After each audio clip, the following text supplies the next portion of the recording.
Let's go. All right, welcome back to the party, everybody. I'm your host, Lutch, aka the Indian Jesus, here to resurrect the second coming of common sense. How is everybody doing tonight?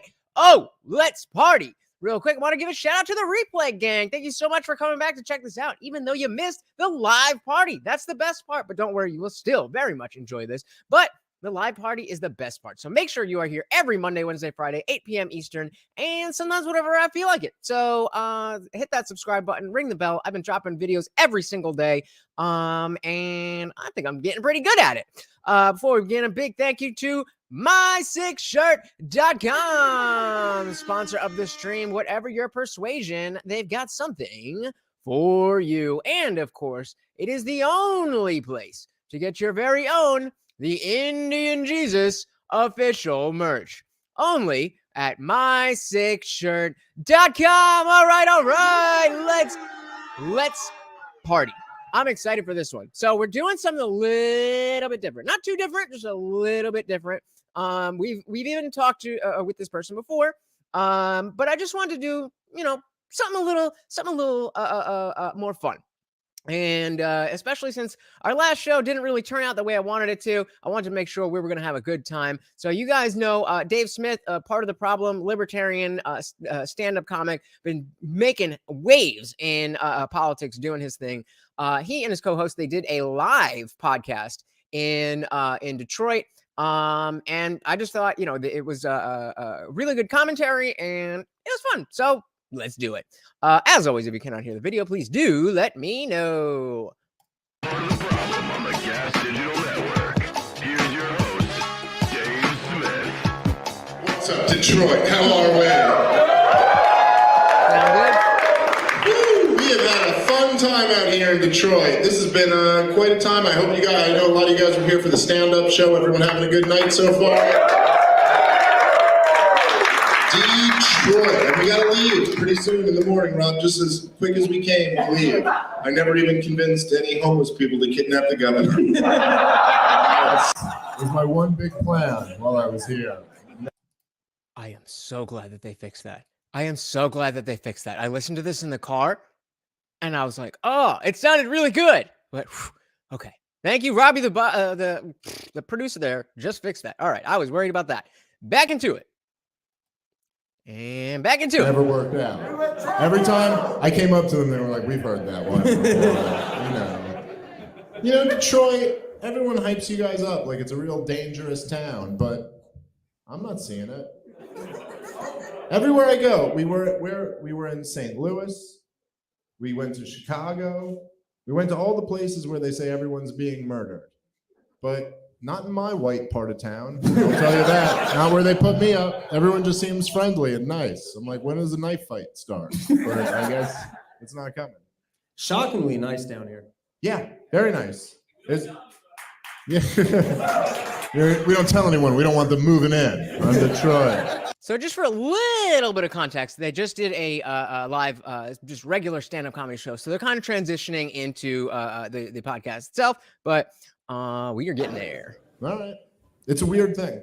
Where you go almost every city, they're like, the city's falling apart. And it is, but, over there. Like, not where we are. Where we are, everything seems to be fine. How's Detroit been over the last few years? Has it gotten better or worse? Much better. That's just like... Hey-o, we got Harley Rose in the building. Welcome, girl. Glad to have you here. Welcome to the party. Dave Smith and Robbie the Fire Burnstein live podcast about libertarian stuffs. Seems like one person who just got a promotion at work. So much better. Because we were broke a couple years ago. And now... Is this where all the quantitative easing money went? It just all went to Detroit? No, that is a solid libertarian joke. Hey, we got David Banner in the building. What is good? Welcome. Says comedians doing a live podcast giving their political takes. I'm sure they're well informed, and that is not going to be a garbage video. You are correct, sir. Because he is not just any stand-up comic. He is Dave Smith. A lot of people want him to run for president. but he is very, very active in the Libertarian Party. The Mises Caucus just did a whole takeover of the previous, the previous makeup of what the Libertarian Party was. And, remember Gary Johnson didn't know what was going on. And what was that other chick from this past one? So you are absolutely correct. I know you're being probably a little bit sarcastic, but you are right. And we got Matza in the building. What is good? What is good? Welcome, welcome, welcome. So every convenience store, every convenience and liquor store has bulletproof glass from the counter to ceiling in Detroit. I am not surprised. I am not surprised. Welcome to the party, guys. Welcome to the party. We're going to have a little bit of fun and do a little bit of learning, but mostly having fun. 4 people who just walked in off the street who are like, what the fuck is that little bald Jew talking about? And there goes the monetization. Is that? It's a thing. Just go look it up later. It's a thing.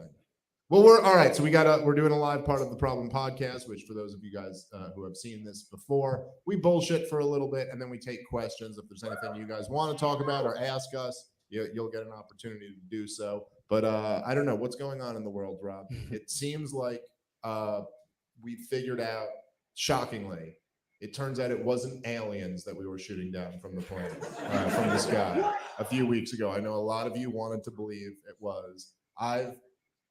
What did you guys think originally when we heard about the balloons? Did you think it was aliens? Did you think it was the Chinese? Did you think it was some stupid American something? What did you think the balloon originally was? I've gotten a lot of predictions right over the years. This was the easiest one ever.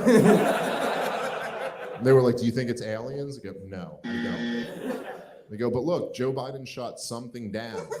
So what are the odds that it's a life form that traveled from millions of light years away, but couldn't avoid Joe Biden? And I was like, pretty low, I'd say, pretty low. And they're like, well, what do you think it is? I go, anything other than that. I think it's anything other than that. I'm just happy government's finally taking balloons seriously. My whole life, they were totally unconcerned with the balloons in our skies. And finally, we have a president who's willing to take action. That's a very good point. Thank you, Joe If Biden. only they were this concerned about the housing bubble. So Joe Biden had to address it. Basically, enough people told him he had to say something about it, and he was like, "All right, give me all the Adderall in the world, and I'm going to go out there and I'm going to address it." So Joe Biden did talk about it, right? We have that video, I believe. I want to be clear. We don't have any evidence that there has been a sudden increase in the number of objects in the sky. We're now just seeing more of them, partially because the steps we've taken to increase our radars, to narrow our radars. And we have to keep adapting our approach to dealing with these challenges. That's why I've directed my team. I just want to point out that they cut. I don't know what's going on with this delay. I can't see the, I can see the comments coming up in YouTube, but they're not coming up on StreamYard. But welcome to the party, Kelly Green. Hopefully that shows up in a second. But welcome, welcome, welcome to the party. I am glad you are here, brother. This is going to be a fun one. Camera angles now so that they can edit when he was falling asleep.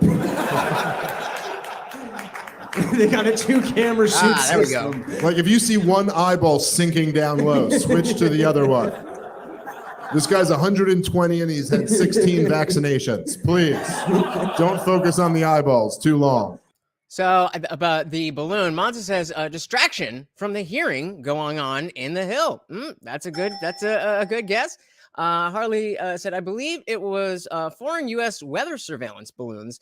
I believe it. No. Now we all believe it. But I was saying originally, what did you think it was? U.S. weather surveillance balloons are not that large and are well controlled. Yeah, it's definitely a weird story. And what made it weirder was how the narrative came out around, like, oh well, actually a bunch of times this happened under Trump, and you just didn't know about it. That does not give me any kind of confidence in the government, but okay. So he says, but to the point he made, he goes, listen, this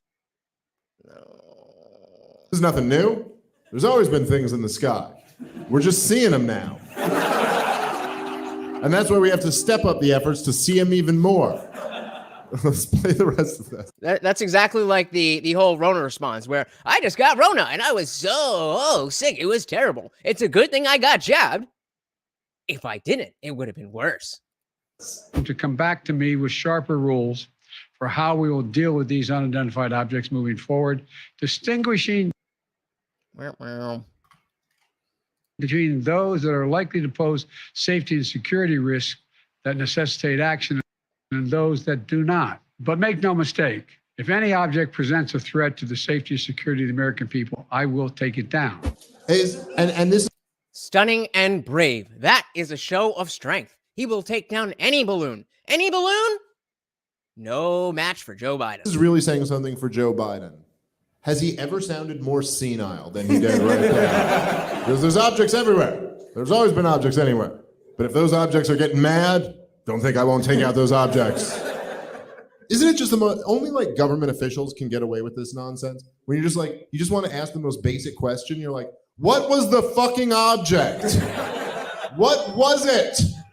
What are you even talking about? And by the way, you know what it turns out all this shit was? It was like some fucking third grade science teacher letting a balloon off into the sky.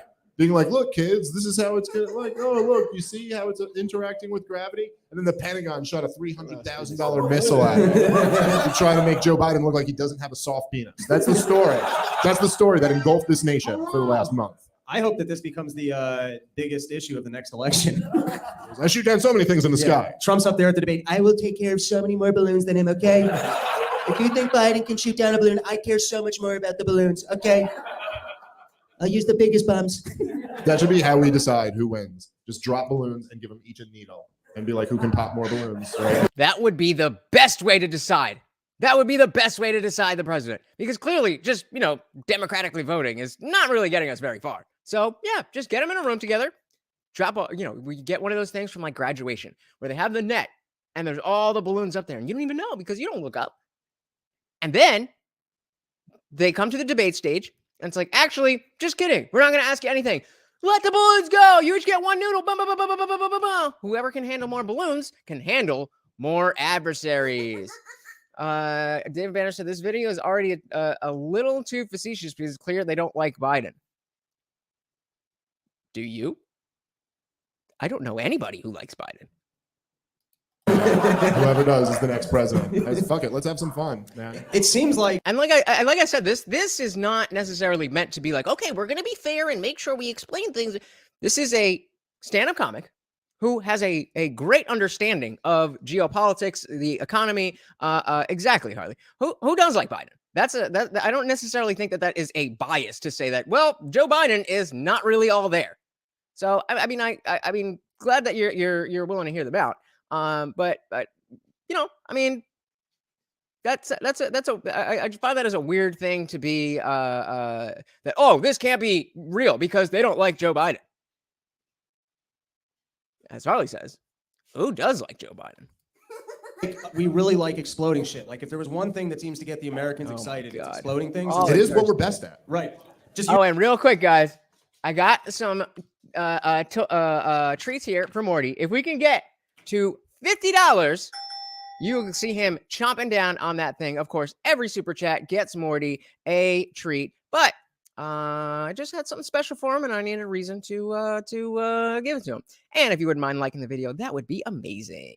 Usually in the Middle East, it's usually to go over there. No, it doesn't matter. Syrians, right? Balloons, whatever. So it seems like they're hopping on this because it's just an easy win to be like, I'm going to explode every balloon. Yeah, it's so bizarre. So bizarre that they wouldn't just it's like the obvious question, just like, wait, so were these things a threat or not? And they're just not going to answer that. They're just going to be like, look, there's stuff in the sky and we're blowing it up. And there's always been stuff in the sky, but we're just seeing it now. And so let me let you know, you put more stuff in our sky, we'll blow more of it up. And you're like, is there any adult in the room who's just going to go like, hey, what the fuck are you talking about, dude? So just to recap what happened this one. So we have the supposed China spy balloon. Everyone gets pissed off at Biden. They go, how come you did nothing about it? So then he goes, well, we had 3 unidentified objects. This is how seriously I'm taking stuff in our airspace, and I blasted all of them. Then we find out that one of them was like the biggest dorks in the world.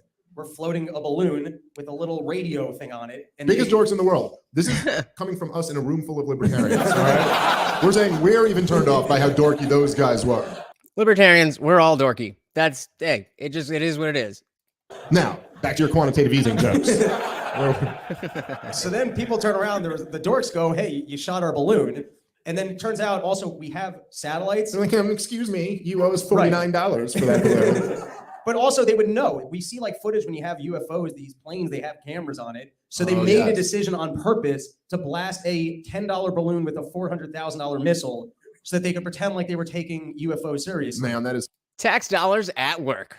some government math right there. I've seen it. That's right. So we have the clip of Biden at the press conference, right, where he's asked about that. No, so this was the, I'm sorry, it's Kirby. Kirby from the Pentagon. Thank you, Admiral. Two questions about this whole series of military shoot-downs. First, it defies reason that you would have zero idea what these three objects were, since the fighter jets themselves took video of their sorties. Exactly. Will you release the cockpit videos from those missions? I had to refer to DOD on that, James, in terms of releasing the imagery. I never said we had zero idea. I said we don't know what they are, and so did the president. Oh, that's so different than saying we don't know versus we have zero idea. Those are totally different things. What does that mean? I love how he can just say, I want to refer you to DOD. Like the Pentagon guy can just go, you got to call the Department of Defense on that one. Like, you just imagine, it's like if I just shot someone in the face yesterday and I was like, it was totally legit. And you were like, you took video of it, right? And I was like, yeah. And they're like, can we see that video? And I go, I'm gonna have to refer you to my wife on that one. She's really in charge of the videos, you know? I also love the thought of that they were all sitting in the mission control room looking at them about to fire at a $10 parade balloon. I really picture, it's like sometimes my daughter, she's 4, and she'll have a balloon and like lose it into the sky. And I just picture what they were shooting was just like a red balloon with a ribbon on it. Like, they were like, what is this? And it's just hers. It's like that famous Banksy picture, but they're shooting at the balloon. There's like a big Peppa Pig balloon. And it was like, there's a pig in our airspace. What planet of pigs did this come from? I think we should take advantage of If you guys don't watch Peppa Pig, it's a really good show. Sorry, I got little kids now. That's where my mind is. Instead of 4th of July fireworks, maybe we can release balloons in the sky and the government will just fucking blast them. That would be fucking pretty awesome. Yeah. You just like go to the White House with like a big thing of balloons. Like, boogity boogity. Oh, you scared? We're here from China. There's so many balloons and Biden's doing nothing about it. And they're right over the White House. What a bunch of pussies. Are they going to strike these balloons or just be pussies? The cop just shoots us in the face. Like, well, they took care of it. The intelligence community's leading explanations at this point are that they were a benign purpose, probably commercial, recreation, or scientific research. But we may not be able to go to 100% certainty on that unless or until. Pause it right there. So talk about burying the fucking lead. He went from 0%. I didn't say we don't have zero to, well, we don't know for sure exactly what it is. But like, you have the video. You have the video. How about you just release the video? Harley said what he should have said was he isn't exactly sure what it is.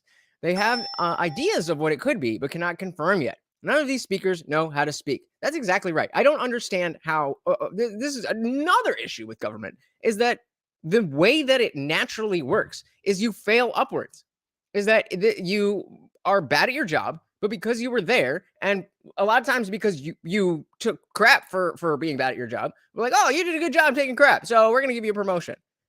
What? Like, I wish my job worked that way. I wish my job worked that way.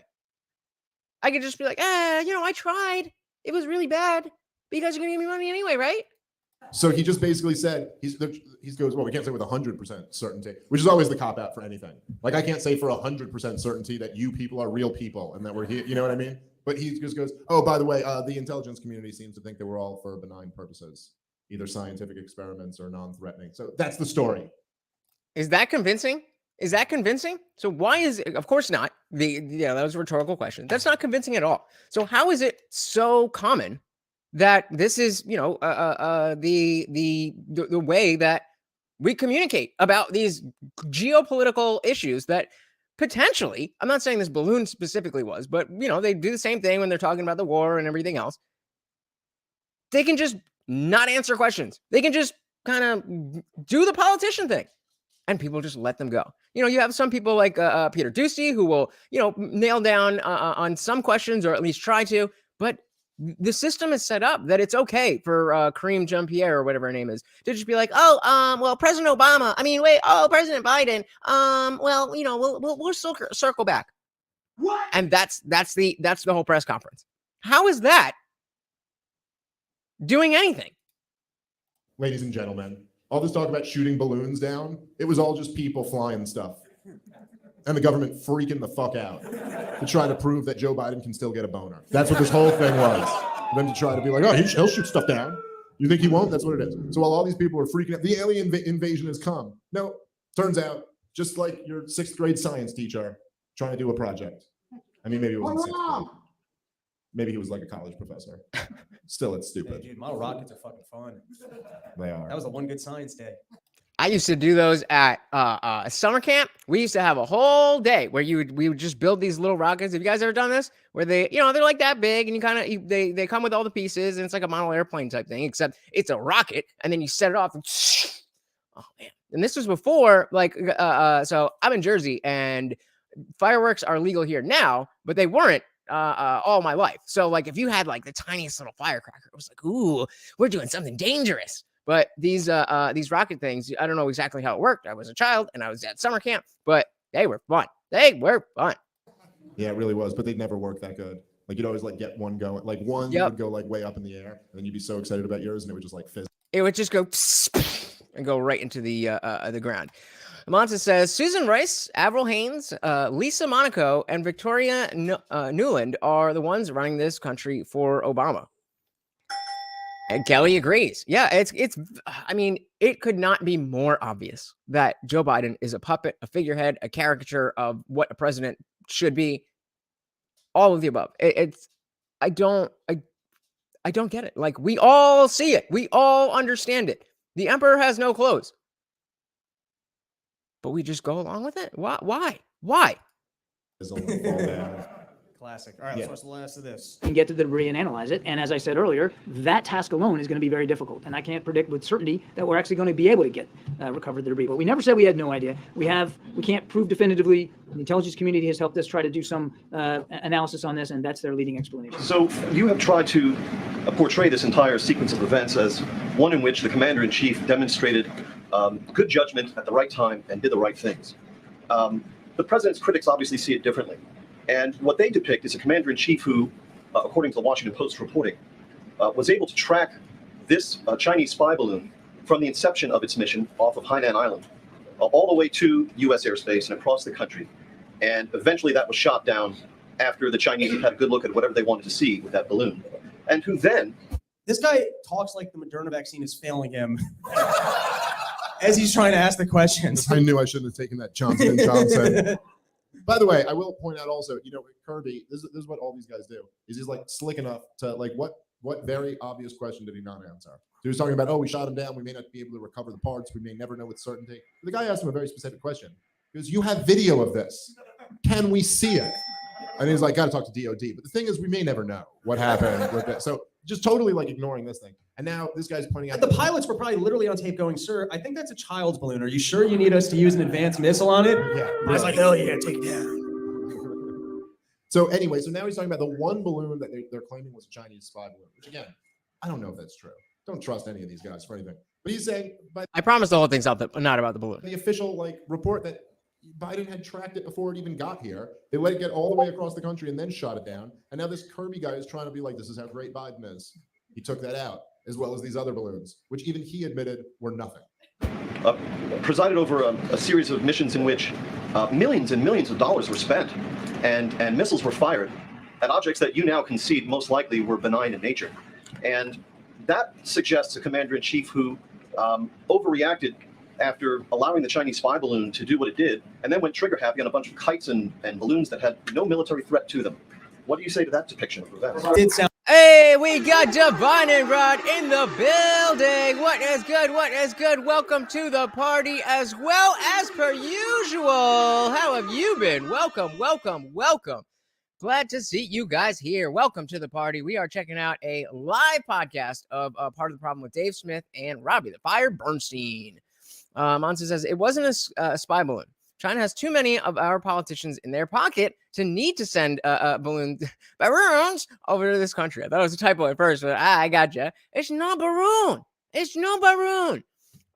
Yeah, I mean, that's another one of those things. Like when it comes to the the war that's going on, who has the actual information that you can go to and trust that, what you're telling me is true. What you're telling me coincides with reality. So it's just about like what makes the most sense, putting things together, and then just the world may never know. It's like, how many licks does it take to get to the center of a Tootsie Pop? The world may never know. Sound like they were going for Jews. That is what that sounded like. It sounded like, all right, I'll praise Biden for Hey, can we get the likes up, guys? Come on, what's going on? targeting the kikes, but everything else this administration's doing. Because he goes, all right, he did get rid of those We're definitely demonetized now. fucking kites. But, I'm sorry, that came out wrong. I've already reacted to that exact criticism in the first question of the briefing. Did you though? Because all you really did was dodge the question. Already reacted to it. You might as well say, I already ignored that question. So is there a reason you're asking me it again? Yeah, it is unbelievable. But even as that guy puts it, like that is basically the story, at least the official story right now, is that there was this one Chinese spy balloon. The reason why we even know about it is because some dude caught it on his cell phone camera outside his window. And they were like, yo, there's this spy balloon. And then Biden let it go across the country before he finally shot it down. And then He was probably asleep. Producer says, my body pain is so crazy right now. I can't even walk. If I can't do much, though, I thought I'd watch something. Well, I'm sorry to hear that, but I am very glad that you are here. Hope you're feeling better, brother. Harley says, so this balloon was part of a fleet of balloons of various sizes and shapes over multiple countries. The balloons contained surveillance equipment. That is the most recent information. And as our resident fact checker, I definitely, yeah, exactly, Divine Ron. As our resident fact checker, I mean, I trust that where you're going to get this information is probably probably as accurate as anywhere else. The problem is, I just don't know how anybody could know that if the head of the DOD is not even answering these questions. Like, wherever he got this, who told him that? That's all I want to know. But that goes for anything. Yeah, monetization just deleted itself, guys. Help me out here. We went and goose egg on the last one. Trying a little bit of experimentation here. So if you don't like it, let me know, and we won't do this type of show again. But I want to throw some different stuff at you and see what we can get away with. Was there explosive on the balloon? I don't think so, because they blew it up. So I think if they blew it up and there was explosive, then they would or they shot it down. So if there's explosive, I feel like it would have blown up. Monza says, I heard Shell Shock sells some good CBD if other drugs are not available to you. Yep. CBD will definitely work if you're not into the full THC. And then there's also the Delta 8 and Delta 9. There's a lot of stuff out there. So they could self-destruct it after they got what they were looking for. I mean, again, possibly. I don't have the information to say no. I don't know. How would anybody know? Because that looked bad for him. He just started shooting everything down from the sky and being like, you think you can come in our skies? We'll take everything down. And you're like, sir, that was a child on her dad's shoulders that you just shot down. Like, it's just like ridiculous things. And then they're trying to spin it like they go, Biden's doing really good at shooting stuff. Like, it's so goofy. You can't make it up. Hey, we got Rufus in the building. What is good? What is good, Rufus? Welcome to the party. We are checking out a live podcast of Part of the Problem with Dave Smith. Welcome to the party. Glad you're here. No Americans in the air were hurt.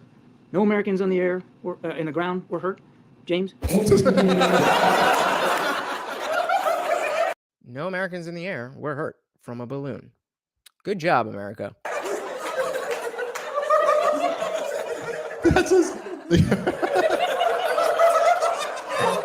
I would just like to point out that as we sent that $300,000 rocket at a balloon kite in the sky for a science experiment, we managed to not kill people. So we put that in the W column, I guess.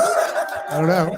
That's where we're at. That's what they're bragging about. These are your betters, people. I've been in these rooms, and if you knew how many times we were going for targets and just hit civilians in the Middle East, you'd actually be impressed that we only hit this balloon. Got him. That was heavy. Listen to that again. You heard that? They're bragging about. These are your betters, people. I've been in these rooms, and if you knew how many times we were going for targets and just hit civilians in the Middle East, you'd actually be impressed that we only hit this balloon. So how about a round of applause for us on getting this one right? As always.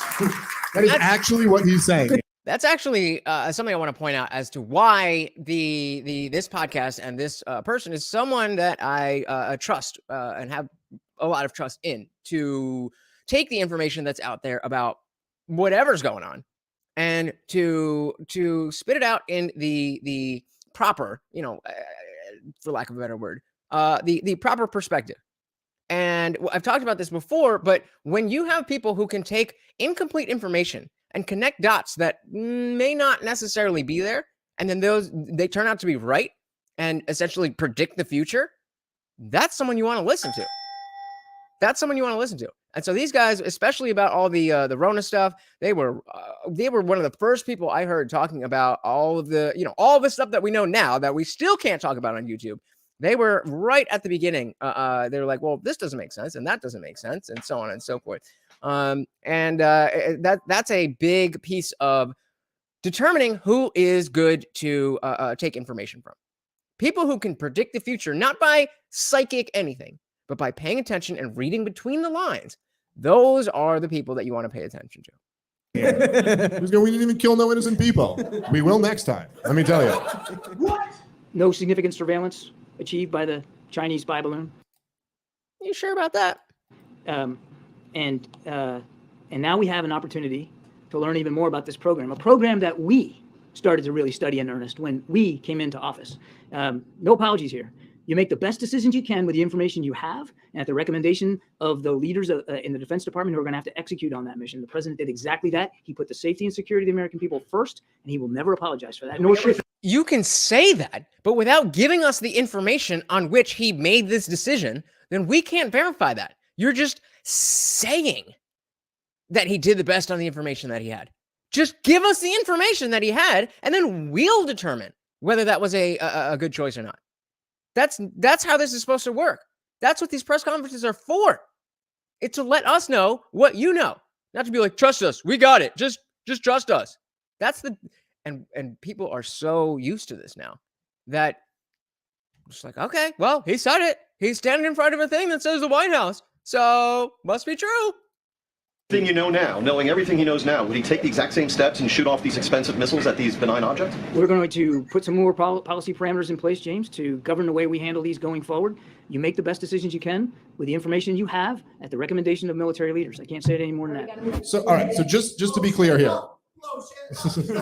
But just to be clear, what, according to Kirby, like what he's saying is his take on this is that the first one was a Chinese spy balloon. The next three were all just like no problem. So the next three were all we threw hundreds of thousands of dollars worth of rockets at things that weren't an issue at all, and that was good. That's what he is officially saying, is that it was totally worth it. You had to do it, and then he'll also say that the Chinese spy balloon, which crossed the entire country, got no info. Now, I'm also questioning, like, okay, I mean, I get that this idea of like, oh, we're going to shoot down the balloon, but it's just a balloon, but it's a spy balloon. What exactly is the course of action that Biden could have taken that would not be worthy of criticism? The first thing that I'm thinking of is shooting it down as soon as they found that it was over in American airspace. But aside from that, like, people don't seem to be talking about the time that it was over American airspace as much as the fact that it was out there, and I'm a little confused in that. So I don't know. If you guys have any more information on that, then I'm definitely interested, but only as far as why this is taking up so much time in the news cycle. Hey, we got a sponsor of the stream. Thank you, Divine and Rod. Morty, come get a treat. Oh, he's right down here. Can we see him? Can you see him here? Let's see. No. Oh, Morty, come here. Come. Good boy. Yay. Good job. There we go. Thank you so much, Divine and Rod. Thank you. And you're like, wait, what? Well, we know that. So then what was the issue with it to begin with? Well, we blasted it into the ocean and haven't recovered it, and that's how we know that it got no info. That's how they can ascertain that. And then also these other two balloons, they're like, oh, we can't even find them. So they'll never be able to actually clarify whether or not they were just some loser's shit in the sky. Jesus Christ. Just so hilarious. All right. What do we, So Harley says that's not true. The other objects that were shot down were in commercial airspace. They were a threat to aircrafts, which is why they got shot down. Okay, I'm with that. I'm not sure what you're. Are you just? Yeah. What did I say? That's not true. I'm confused. The last thing on the balloon topic is we do have Kamala Harris weighing in. No, stop it. Don't do that. I'm sure we all have a lot of questions, and now we're finally going to get some answers. So I told you the whole thing wasn't going to be about the balloon. We're going to have some fun. let's see what Kamala Harris had to say. If there's anyone who can clarify an issue and make you feel better about it. Yeah. We will maintain the perspective that we have in terms of what should be the relationship between China and the United States. That is not going to change, but surely and certainly that balloon was not helpful, which is why we shot it down. I mean, brilliant. She has an amazing ability. You know, we talk about word salad all the time, but she has an amazing ability to just speak so many words and not say anything. She's not even just saying things. I don't even know. There's a step below that. There's making an argument. There's just saying things. And then there's Kamala Harris. It is. She is. Oh my God. So I was responding to the guys in the video. They said it was shot down for no reason. Oh, okay. I mean, yeah, obviously that I think they're being a little facetious there, but you know, again, we're trying something new. This is not the same type of conversation where we're, taking a very serious look at this. This is a comedy based podcast, even though it is about politics, and these guys are very knowledgeable. We have to understand that it is, there's elements of comedy in here. And again, you guys let me know what you're feeling about this stuff, where we're taking a little bit lighthearted, a little bit more of a lighthearted type of show versus the more serious stuff. So I'm just trying something new. You know, Fridays are slow, and those of you who are here that I know I can trust you to hang out and tell me the truth about if you're into this or not. So let's. I mean, you're absolutely right, but let's just take this what they say with a grain of salt. That they're making jokes over anything else. It's like if this bitch was teaching a class on how to use words and say nothing with them. She's not actually this stupid. And she didn't used to do this. It's like people focus group tested and they were like, listen, the best thing you can do is just say nothing with as many words as possible.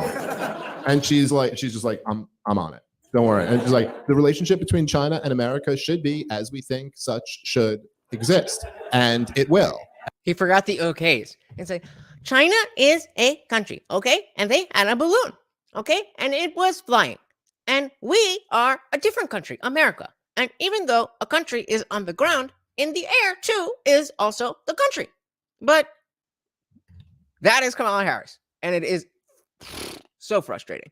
Mises says the Barons were not given permission to be in American airspace. So that is why they were shot down. I mean, the fact is the airspace is a big deal. You could do a lot more from 30,000, 60,000 feet up in the air than you can just standing on the ground in that same spot. So obviously we understand that. We're having fun. And our perspective on the matter is what it has been and will not change. And the balloon did not help that. And that's why we shot it down. And you're like, what? Like, I just want to hit you in the head with a hammer. Like, what the fuck is wrong with you? Like, not even like to hurt you. I think I might fix you if I hit you in the head with a hammer. What is going on with you? What the fuck was that? Well, I like that. That was Kamala Harris, exactly as you would expect her. To her, the balloon was like someone who just needed to be thrown out of a party. It's like everyone was getting together great, and the balloon was just fucking shit up. Like us in China, we're cool. The balloon, as a separate entity from China, was just making things a little bit weird. I tell you, my favorite part of this interview is the Andrea Mitchell, the reporter who's interviewing her. As she says all this shit, she's got to sit there and nod and go, yeah. Well, that's part of being of the machine. It does when you have the vice president across from you, a Democratic for the Democratic Party, and you're on MSNBC, there's no pushback. There's no conversation. There's no a debate. They're just here. You say whatever you like, and we're going to twist it to make it seem like you're amazing. That's right. Great point, Ms. Vice President. Relationship and our policy toward China remains what it has been. And I actually spoke directly with President Xi about this in Bangkok after the president spoke directly with President Xi about that in Bali several weeks ago, which is that we invite competition with China, but we do not look for conflict and confrontation, which is why. Do you think that was actually the conversation they had? Can you imagine that? Z, we're not looking for direct conflict with you. And he's like, wait, what the fuck are you talking about? I like how she just goes, I spoke directly with him after the president spoke directly with him. And it just says things in such a weird way. Like, what? You spoke directly with him? What do you mean? There wasn't anyone in between you two? Our policy has been clear that we will invest in the American people. We will invest in our own infrastructure. We will align with our allies around the world, and that's going to be part of the discussions I have with world leaders while I'm here in Munich. And we will compete, and that has not changed. So this is what I say, by the way, just pause it. This is what I mean when I say this bitch says nothing. She just said, we will align with our allies. You might as well say, we will ally with our allies. That's what it means to be an ally. Like what is it? Like she just says, like it's just what she focuses on. It's just let me string together a sentence that means nothing. What I told them is that we will be friends with our friends, and we'll be enemies with our enemies. Oh my God, Harley, on point. We were just talking about this in Discord the other night with Uptalk. I have always just heard it as people speaking with an upward inflection. And it was very much tied to the Valley Girl thing, where every sentence you end it with an upward inflection in your voice, and every sentence sounds like a question, even though it's not a question. That is exactly how Kamala Harris talks. That's the last piece that I was missing in my impression of her. So thank you. I'm gonna tighten that up. That's my policy. They aren't even accepting phone calls, military to military. Even during the Cold War, we had a hotline. Isn't there a real risk of miscalculation of an accident? Okay, let's hear. Is there Uptalk or no? Well, first of all, we do maintain diplomatic communication.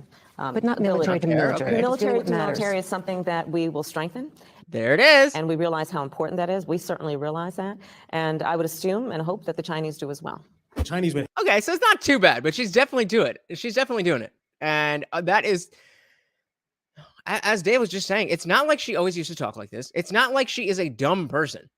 So it's a very weird, there is a reason she's speaking this way. But why would that be?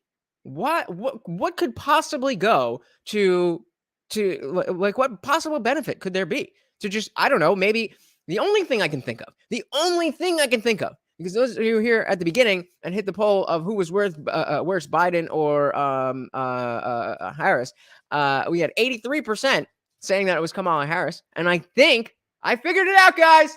I think that is because they want to make sure that you don't want her as the president, so that we're not going to push to impeach Biden. I figured it out. That is it. That is the answer. That is the answer. And there is no other answer.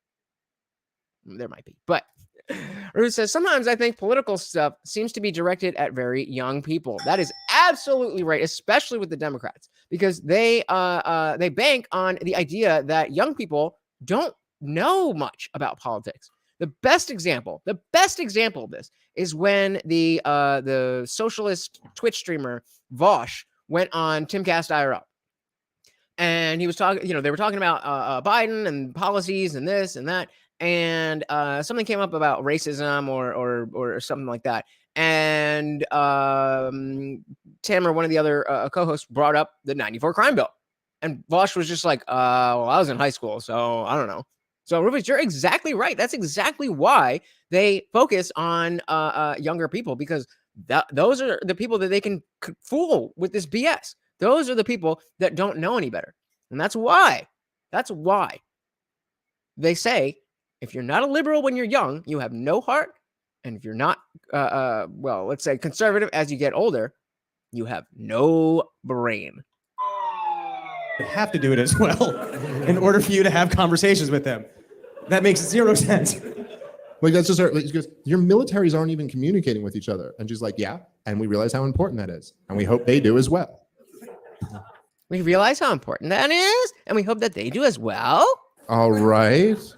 Like, how does Andrea Mitchell not at a certain point? Like, I mean, obviously she's a hack. Fucking, this is Alan Greenspan's wife. Like, but Really? yeah, Alan Green. Yeah, she has to blow Alan Greenspan every night. Look at that woman. This interviewing Kamala Harris is the most exciting thing that happens to her in her day.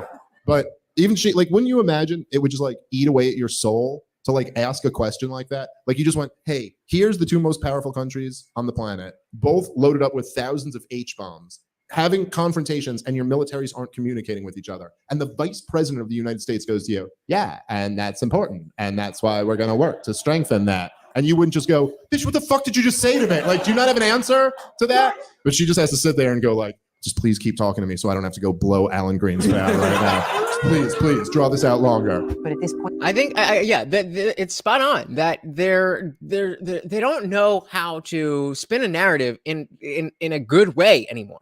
But they don't need to, because as Rufus was talking about, they're just aiming at people who don't know any better anyway. And as they've been doing this for the last, who knows, let's call it 7 years, people who aren't young anymore, but were young at the time, who have been were brainwashed then and then continue to be brainwashed. Now, these are people of age to be in office, to run organizations, to do all of that kind of stuff. And the fact of the matter is, it's insidious. They know what they're doing. They know that it's not about fixing the country. They know that it's about keeping power, and they know that between illegal immigrants who are going to, a lot of times, politically don't even align with the Democrats, but they know that conservatives are more likely to deport them. So they'll open the borders. We just had I just watched a whole thing about Jim Jordan in, what is he, a senator or Congress? I don't know. But they were talking, and he was talking to the security, the head of Homeland Security. And there was 46 people who crossed the border, the Mexican border, and they were detained as FBI watch list, as well as the no-fly list. 46 people. This is the head of Homeland Security, and he had no idea whether they had been released into the American population. These are 46 people on the no-fly list. Just didn't know. Hey, we got Iridium Kush in the building. What is good? What is good? Welcome to the party. How are you doing? We are just checking out a live podcast from Dave Smith, libertarian genius, if I may say so myself. But he's doing a comedy podcast, so we're mixing it up a little bit, trying to do something a little bit more fun and lighthearted for a Friday. Welcome to the party. is there a risk of miscalculation of an accident? There is always a way to improve relationships when we have direct lines of communication. That is why our president, Joe Biden, spoke directly with President Xi on many occasions. Just say he spoke to him. Why do you always have to say spoke directly to him? It's like when people say, like, why do they always add these adjectives? Like, it's like when people say, it's like, that was my lived experience. My lived experience in my truth is that actually the balloon was not even whatever. And I just, that's my lived experience.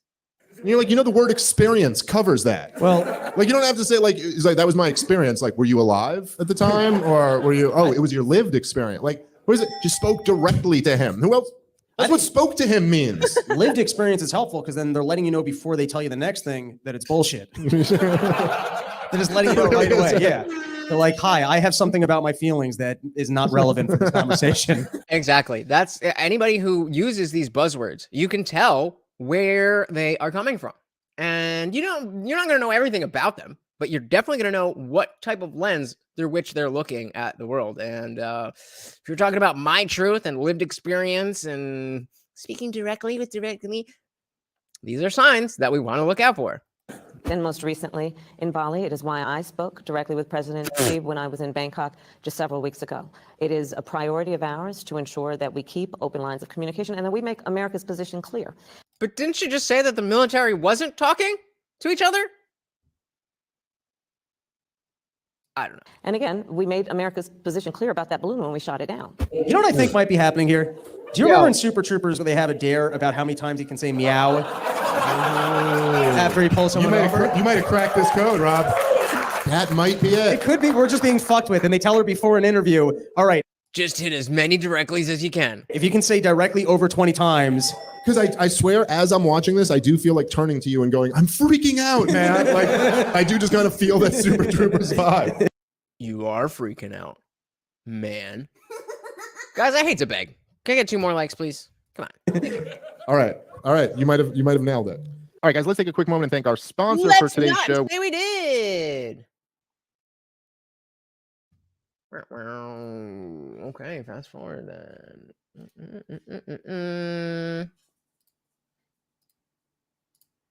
Uh-oh. Struggle streaming. And so Biden's coming through and he's Well, telling we're us, only like $32 trillion in debt. That's okay. We'll get it. We'll figure it out. And now that interest rates are going up, have you seen, by the way, the projections of the interest on the debt that we're going to be paying? It's going to be a lot of money just to maintain the debt that we have right now. But That's just maintaining the debt, as if we're not going to increase the debt at the same time. So the idea of maintaining the debt is just that, an idea. There is no such thing as maintaining the debt when you have, I was going to say when you have Democrats in office, but Republicans are exactly the same way. Republicans are exactly the same way. Harley said the military isn't talking to each other, but the president is the commander-in-chief of the military. Is he, though? I mean, I know that's the job description, but are we really to believe that Joe Biden is making military decisions? So wouldn't that mean the military is talking to each other? So no, I mean, that's what Kamala Harris just said. That it's important that we think that's important. It's not happening. We think that's important. That she spoke directly to Xi Jinping, but the militaries are not speaking to each other. Biden has a plan. To deliver much needed humanitarian assistance as well as food, water, medicine, shelter, and other aid to Ukrainians displaced by Russia's war, and provide aid for those seeking refuge in other countries from Ukraine. It's also going to help schools and hospitals open. It's going to allow pensions and social support to be paid to the Ukrainian people so they have something in their pocket. It's also going to provide critical resources to address food shortages around the globe. So that is Joe Biden just very casually pledged that we are going I think he's going to say what I was about to say. to be paying for the fucking pensions of Ukrainians. well, they're all going to be dead. Yeah. What? You realize that we just had a huge economic disaster in your country, Joe Biden. And yet you want to put more money in the pockets of Ukrainians? How about money in the pockets of Americans? Haram! Apparently not. Joe Biden is leading our military. Remember Afghanistan? He was. I don't know about anymore. He certainly was a war hawk back in the day. I'm just saying I don't trust that he is making any decision about anything, specifically because he did make a decision about something. He was asked if China makes a move on Taiwan, would we respond in kind? And he said, yes, we would. And then what happened? What happened after he said that? The White House, whoever that is, said, oh, no, that's not the official position. What? I thought that he was the commander-in-chief. So if he's the commander-in-chief and says, we're going to do this, does that not mean that we're going to do this? Does that not mean that that's the position of the White House? Does he not represent the positions of the White House? So, I mean, the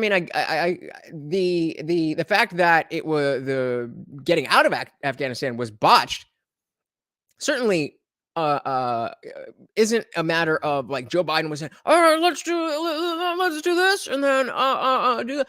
It's a multifaceted thing, but that's the amount of he definitely has influence over the military. But in terms of again, this is not my area of expertise, but in terms of like what we're actually doing on a day-to-day basis in the conflict we're already in, I just don't see him having much of a part of anything. And maybe I'm talking out my ass with that one, but I don't know. I don't know. They're not even in Ukraine anymore. And he literally said, so they have something in their pocket. Joe Biden just pledged some walking around money to Ukrainians. He goes, like literally, right? Yeah, like while there are mushroom clouds full of chemicals going off in American cities, he's like, Ukrainians, they're fucking window shopping. So like, let's give them a few bucks to go get something. That has got to be, that's fucking, like if you were a fucking Republican who was running against Joe Biden, that should just be everything you play. Like right there. He wants fucking some money in the pockets of Ukrainians while you have nothing. And it's Exactly. And there's no two ways to look at that. There's no two ways to look at that. There's the, go back to anything, any issue with infrastructure, with the Rona response, with unemployment, all of these things, inflation, all of these things are things that need to be dealt with. But yet, not only did he not go to Ohio, to East Palestine, he went to Ukraine and gave them another $500 million. Cool. Hey, we got the resident Aussie Chester in the building. What is good? What is good? Welcome. So the one good thing that's come from this is that everyone stopped calling Ukraine the Ukraine. So swings and roundabouts, every cloud in that. I don't know what every cloud in that means, but I still hear people saying the Ukraine, but definitely have heard a lot more people dropping the. So, hey, looking at the bright side, I like it. Welcome, Chester. Instead, so far, Nikki Haley's announced, and she's been like, he's not giving enough money to Ukraine. That's not enough walking around money for the Ukrainians. That really is fucking bananas. I don't know. What can you say about this? At least give the money to me first, because I like Ukrainian strippers, so it ends up back in her pockets. True. See, again, just a little bit different. We're not here to do any big learning stuff. It's a Friday evening. Let's just have some fun. And if you guys don't like it, then we won't do this again. But I just wanted to try something new with you guys. Rob had a Ukrainian flag in his bio way before it was cool. Went to a strip club just waving that Ukrainian fucking flag. He goes, listen, baby, I got some inside information. Russia's about to invade. Come home with me. You'll be good. Don't worry. You need green card? You could do a lot by offering to get a green card to America. I tell you what, I don't know from personal experience. I'm just saying. The Ukrainian accent is just like the Russian accent because it's their problem. All right. So what else do we got, Rob? That's it for videos, I think. Yeah. And then we had one other topic, which was that teacher out in Canada, if you want to. Oh, yeah. So we were just talking about this. We were talking about the double Z person, the teacher in Canada. We were just talking about this, and I was like, I think that was a troll. I think that was a fake. I don't know. But that's what they're talking about. Yeah. Do you guys know what we're talking about already? The teacher with Tig old bitties. The Tig old bitties out in Canada. So if you guys remember last year, this was a story that kind of blew up. There was a how do I describe this individual? There was a dude in Canada who was a teacher who got like implants, or so it seemed. They were not implants. These weren't like big tits. That's an insult to people who have big tits, to call these big tits. These were cartoon breasts. And this guy was wearing a wig, walking around with these huge tits. I shouldn't even say implants because they were like fucking. But if those floated up to the sky, Joe. So the first picture that he showed was the person, the dude, the actual dude. He got caught. I don't know who they is, but some news organization had a reporter on their assignment was to follow this person and try to see if you can catch them, out of costume, so to speak. And breast, the people who, and this guy right here. This is the guy. This is the guy. Now you tell me. I don't know how being trans works, and I'm open to learn. But it seems to me like if this is how you're walking around in the real world, then you probably don't have what we would refer to as gender dysphoria. There's a rising number. I don't know if you guys have seen that. Not Jeffree Star. There's another Jeffree. Jeffree something on TikTok. The guy who's like, hey, you don't have to love your family. I'll be your family. Just come to my Patreon, young boys and young children. It's okay for us. Like, if you know, then you know. But there's that guy. And Dylan Mulvaney, There's this cohort of people who are co-opting being trans and the special pleading that the trans activists have gained. And you can do whatever you want because you're trans, because you're non-binary. And being non-binary, you don't even have to do anything. And you just get all of the benefits. And again, I ask you, does this seem like somebody who is so uncomfortable with who they are that they have to look I was wearing a wig, like this? walking around with these huge tits. I shouldn't even say implants because they were like fucking. But if those floated up to the sky, Joe Biden would shoot them down tomorrow. Let's just say that. All right. And then brag about it. And there were whispers that this was a troll. That's what I was saying. And ZZ Tops is right. That's a good one. Yeah, that's what I was saying, is that I think that this guy was either... Oh, that's the point I wanted to get to. About Dylan Mulvaney and Leah Thomas. These people do not have gender dysphoria. What they have is a kink. What they have is a kink that they get sexually aroused by you thinking of them as a woman. Just sit with that for a second. This man is sexually aroused by you thinking of him as a woman. He doesn't think he's a woman. He doesn't feel like a woman, whatever the hell that means. He just wants you to think of him as a woman, and he can get up to that. Yeah. That is what we're dealing with. And I'm not at all saying that is the entirety of trans people. Of course not. I'm saying that these people are abusing the supposed grace that we are giving these people, that they have such a hard time in society and so on and so on. Kind of seems like you can get away with literal murder, but you know, what are you gonna do? We got no freedoms in the building. Welcome. Says, who cares? Women do that all the time. You simp men and women allow this to happen. They are just copying women, and they somehow copied the woman card. I mean, I definitely agree with no freedoms. I don't say that very often, but he is spot on here. It's just taken over in any way. It's not about the transness. It's about the attention. It's about the clicks. It's about the clout. It's about the influence. It's about the sexuality, about the kink.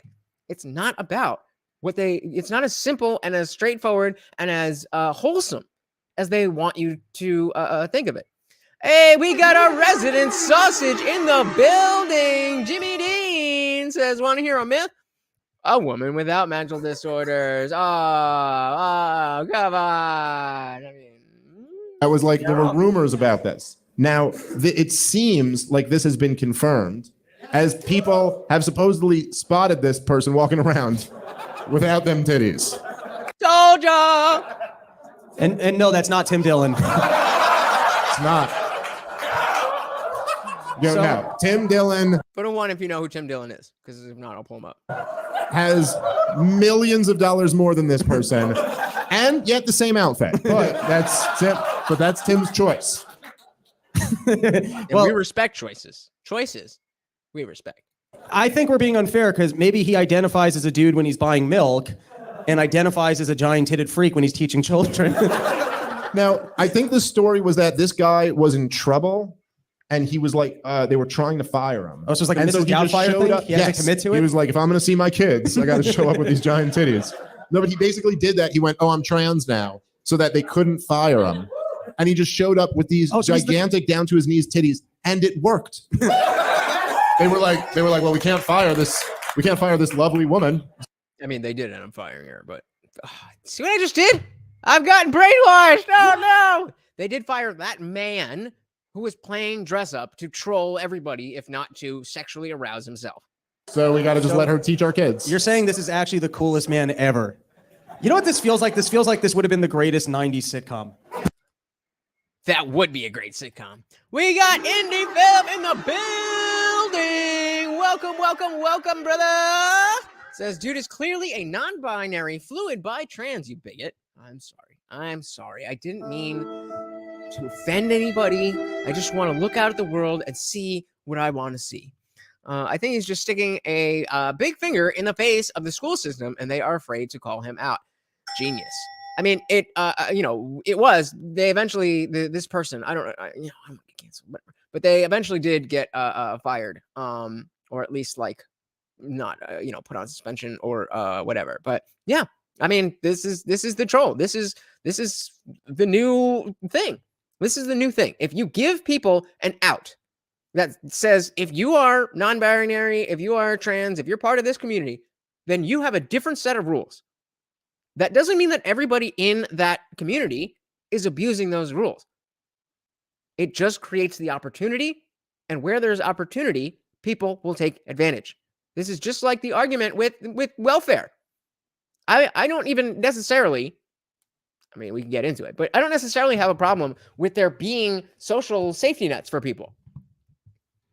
The problem is that creates the opportunity for people to abuse that system. That doesn't mean that anybody who's on welfare is just stealing money from all of us or whatever.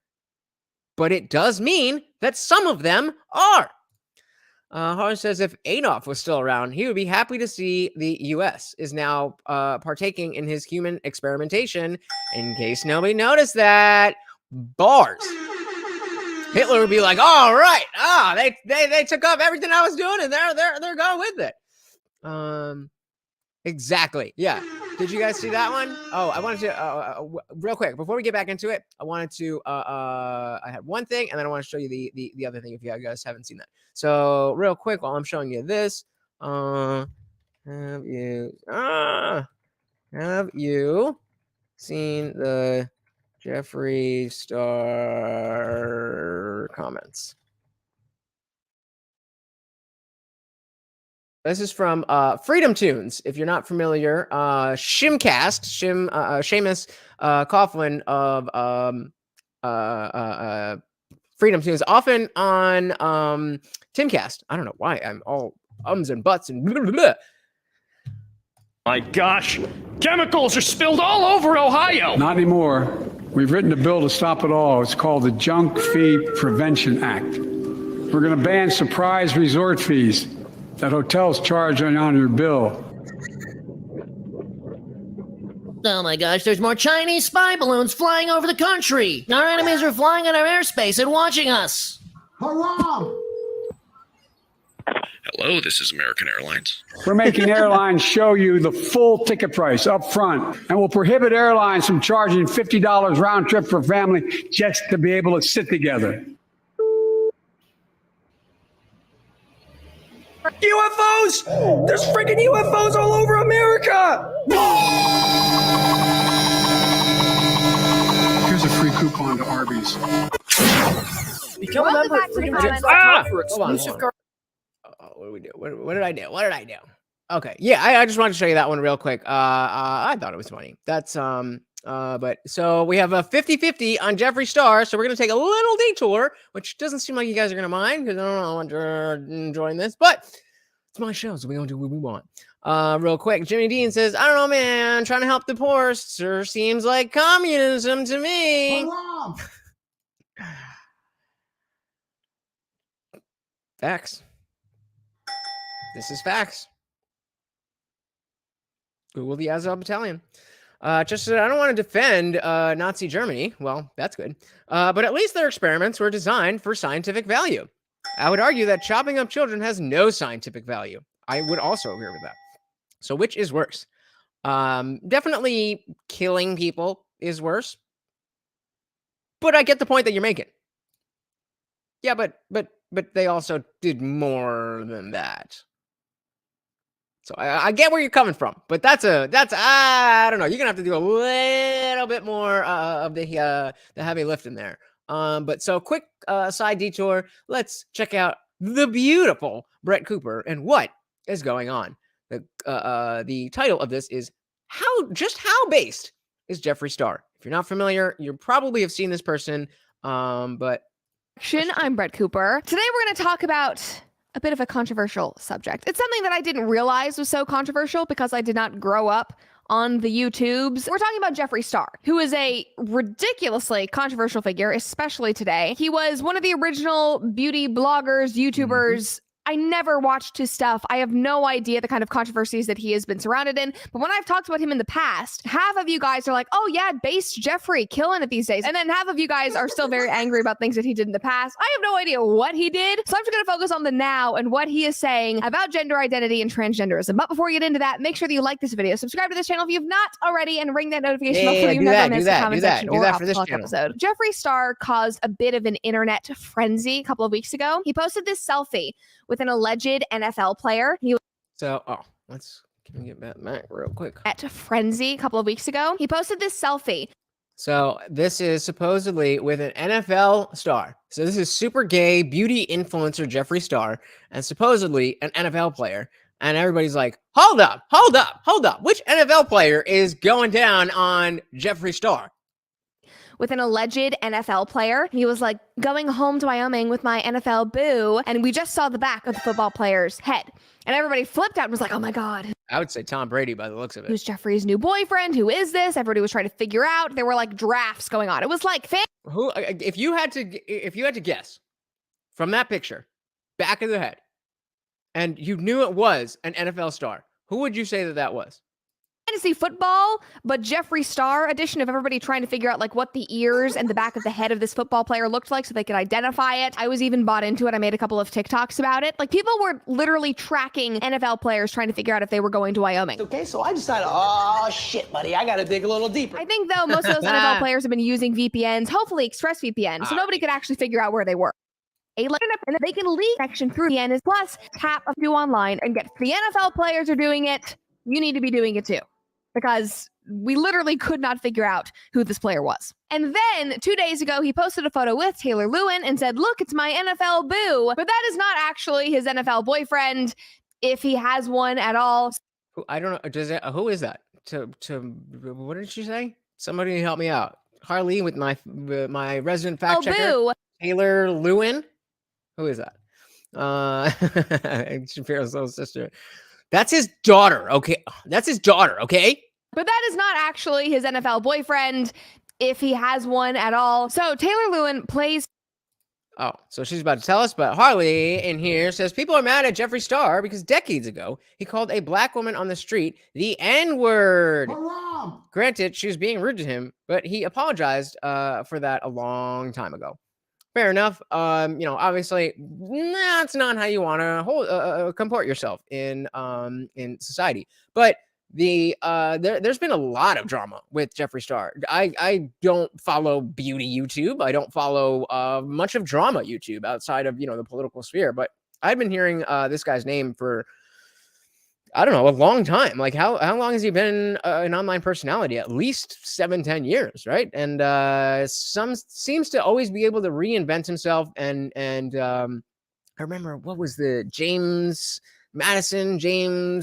Charlie, something like that. There was a whole drama thing with that. And that was years ago. So I guess, reinventing himself yet again. Hey, we got Tyler Smith in the building. Welcome to the party, brother. That's a very good meme. I watched Bussin' with the Boys with Will Compton and Taylor Lewin. So I still don't know who that is, but she's about to tell us. Kelly Green says, I don't give a F about Jeffree because he's obviously distorted. Haram! Yeah, I would definitely agree with that. For the Tennessee Titans. He also has a podcast with Barstool. I think it's called Bussin' with the Boys. All of this, I think, was a publicity stunt for an episode that he did with Jeffree Star. That is what I'm thinking. That episode just came out. They talk about everything under the sun. In addition to how Jeffree Star got his start, starting his makeup brand, his YouTube channel. They talk about the NFL, and then they talk about the LGBTQ community, and we get Jeffree's hot take on it. And I just have a couple of clips to show you because they are very based. Like, not even base. It's just like common sense that people don't get anymore. So just watch these. That's a good point. Yes, that is a good thing. But you're going to be pleased here, even though you're probably not going to be a fan, but you are going to be pleased with this clip. But the fact that what he's about to say is just common sense, and that it was a national news story, maybe not national, but it was a big story in conservative circles. It's sad. It's sad that just speaking the truth is now newsworthy. Well, let's check it out. I'm not into all the other bullshit. I think. What other bullshit? So this is Jeffree Star over here, and I guess this is the Taylor Lewin guy, or whoever else. The they and them. Yeah. And all that extra shit that we added during the pandemic because everyone was so bored on their houses. They just started to make up more shit and more shit. More stuff. Yeah. That's a chronically online thing. Everybody was locked in their homes online, chronically online. Jeffrey gets it. That's why the conservatives like me because I'm just real. Yeah, you do have. I'm real. I don't like when people say that because that implies that I just don't like it. That people who are being real rarely have to say that they're being real. And it's people who lie all the time. Like, no, seriously? Okay, do you want me to be honest? Yeah. A conservative vibe to you. Them. You're trans, you're male, or you're female. And you're standing on that. So mad when I say that. How are you a they? What the fuck does that mean? Stupid is what it is. Yeah. And it is, and that's just common sense. That's just basic. Hey, I saw a TikTok with somebody who was saying, if you think about it, they as a pronoun is a plural.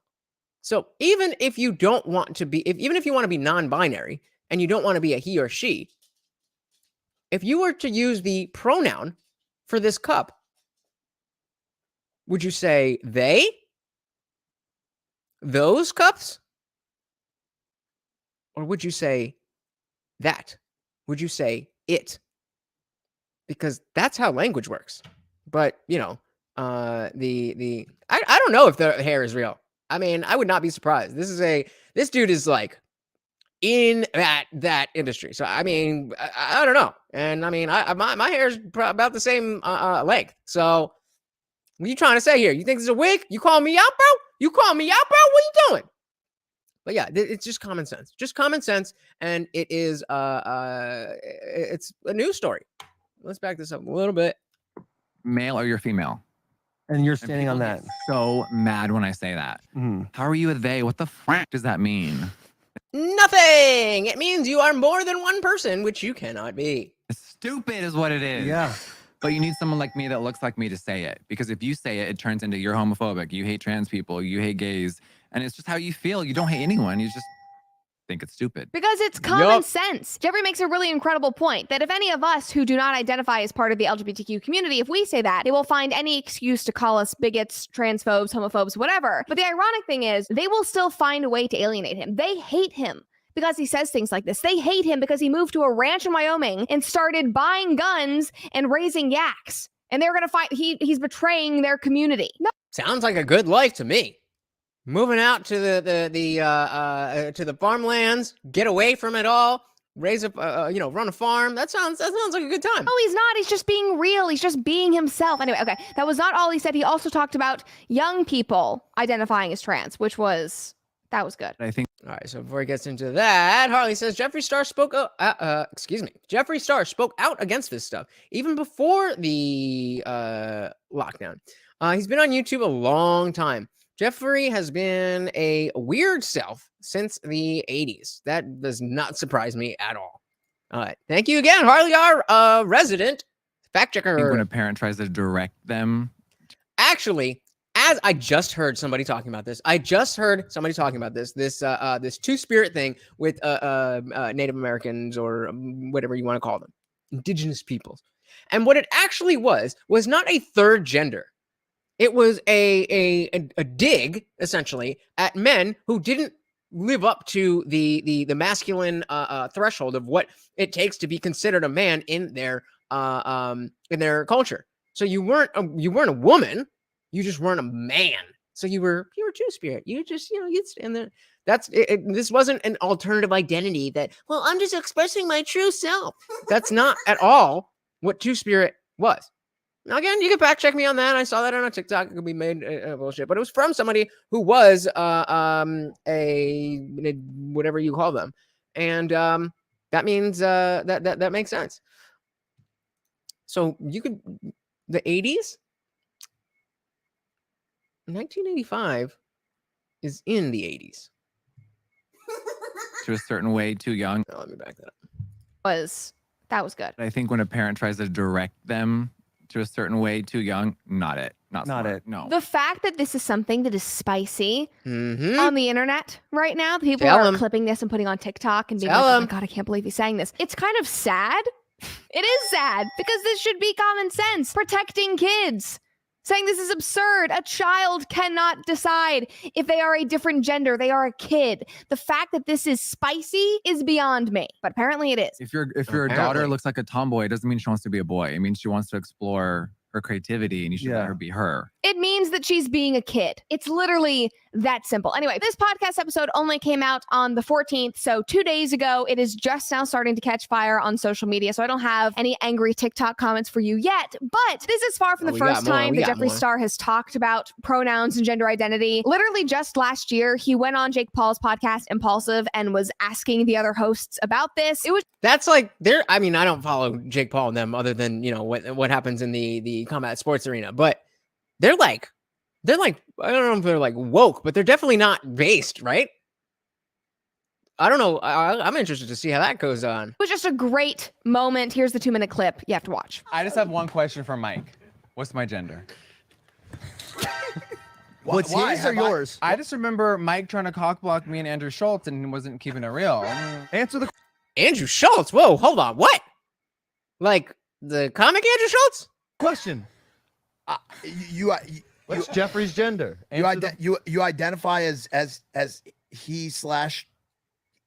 Yeah, bro. All right. I'm a dude. I love makeup. I love fashion. And then, you know, I've been doing this for so long now. These terms did not.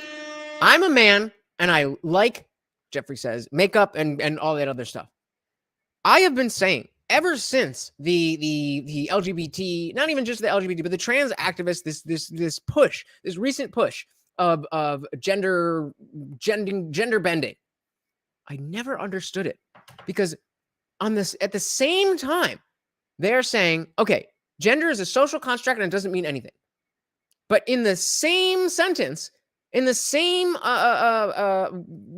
train of thought, they will say, but it's desperate that you affirm that I'm a woman. What? I thought it didn't matter. I thought it was made up.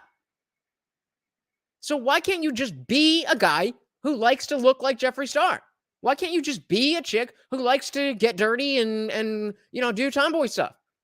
Why can't we just be accepting of people for who they are? And why can't people accept themselves for who they are? That's the only rational way to think about this stuff, at least in my opinion. And there's just nobody saying like, hold up, wait. That part doesn't make sense. Not nobody, but not enough people. And people are just going along with it. Listen to him again. He/he. Yeah, bro. All right. I'm a dude. I love makeup. I love fashion. I'm a dude. I love makeup. I love fashion. What is wrong with that? I'm not into it. But you be you, dude. Do your thing, homie. No hate over here. Just don't try to push your lifestyle on children. And as long as you're not doing that, you're cool with me. And I've been doing this for so long now. These terms did not exist when I was a kid. Do you fuck with them or no? With what? The terms. No, I think half of it's stupid. I'm just gonna be real, but no one wants to ever say that. It's stupid.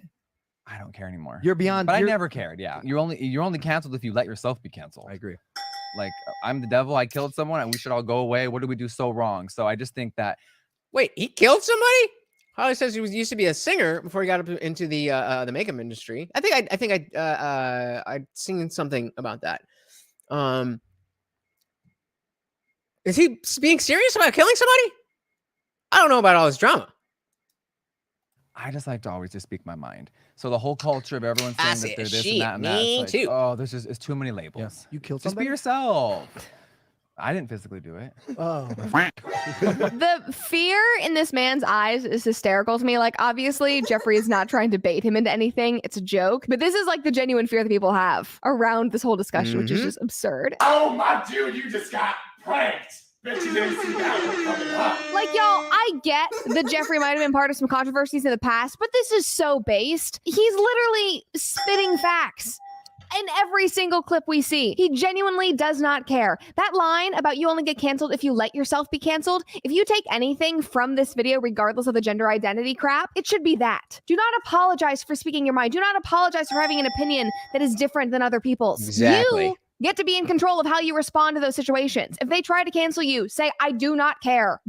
And the bottom line of doing that is that you, exactly as I was just saying, that we should, based on their own ideology, just accept people for who they are. And if Jeffree Star likes makeup and is a dude, then we just accept that, okay, you're a man, you're a male, but you also like things that are traditionally associated with femininity and women. Cool. Where's the problem? And so the idea of you, if they try to cancel you and you just don't care, then like obviously, at the Kanye level where you're getting debanked and stuff like that, sure, that's different.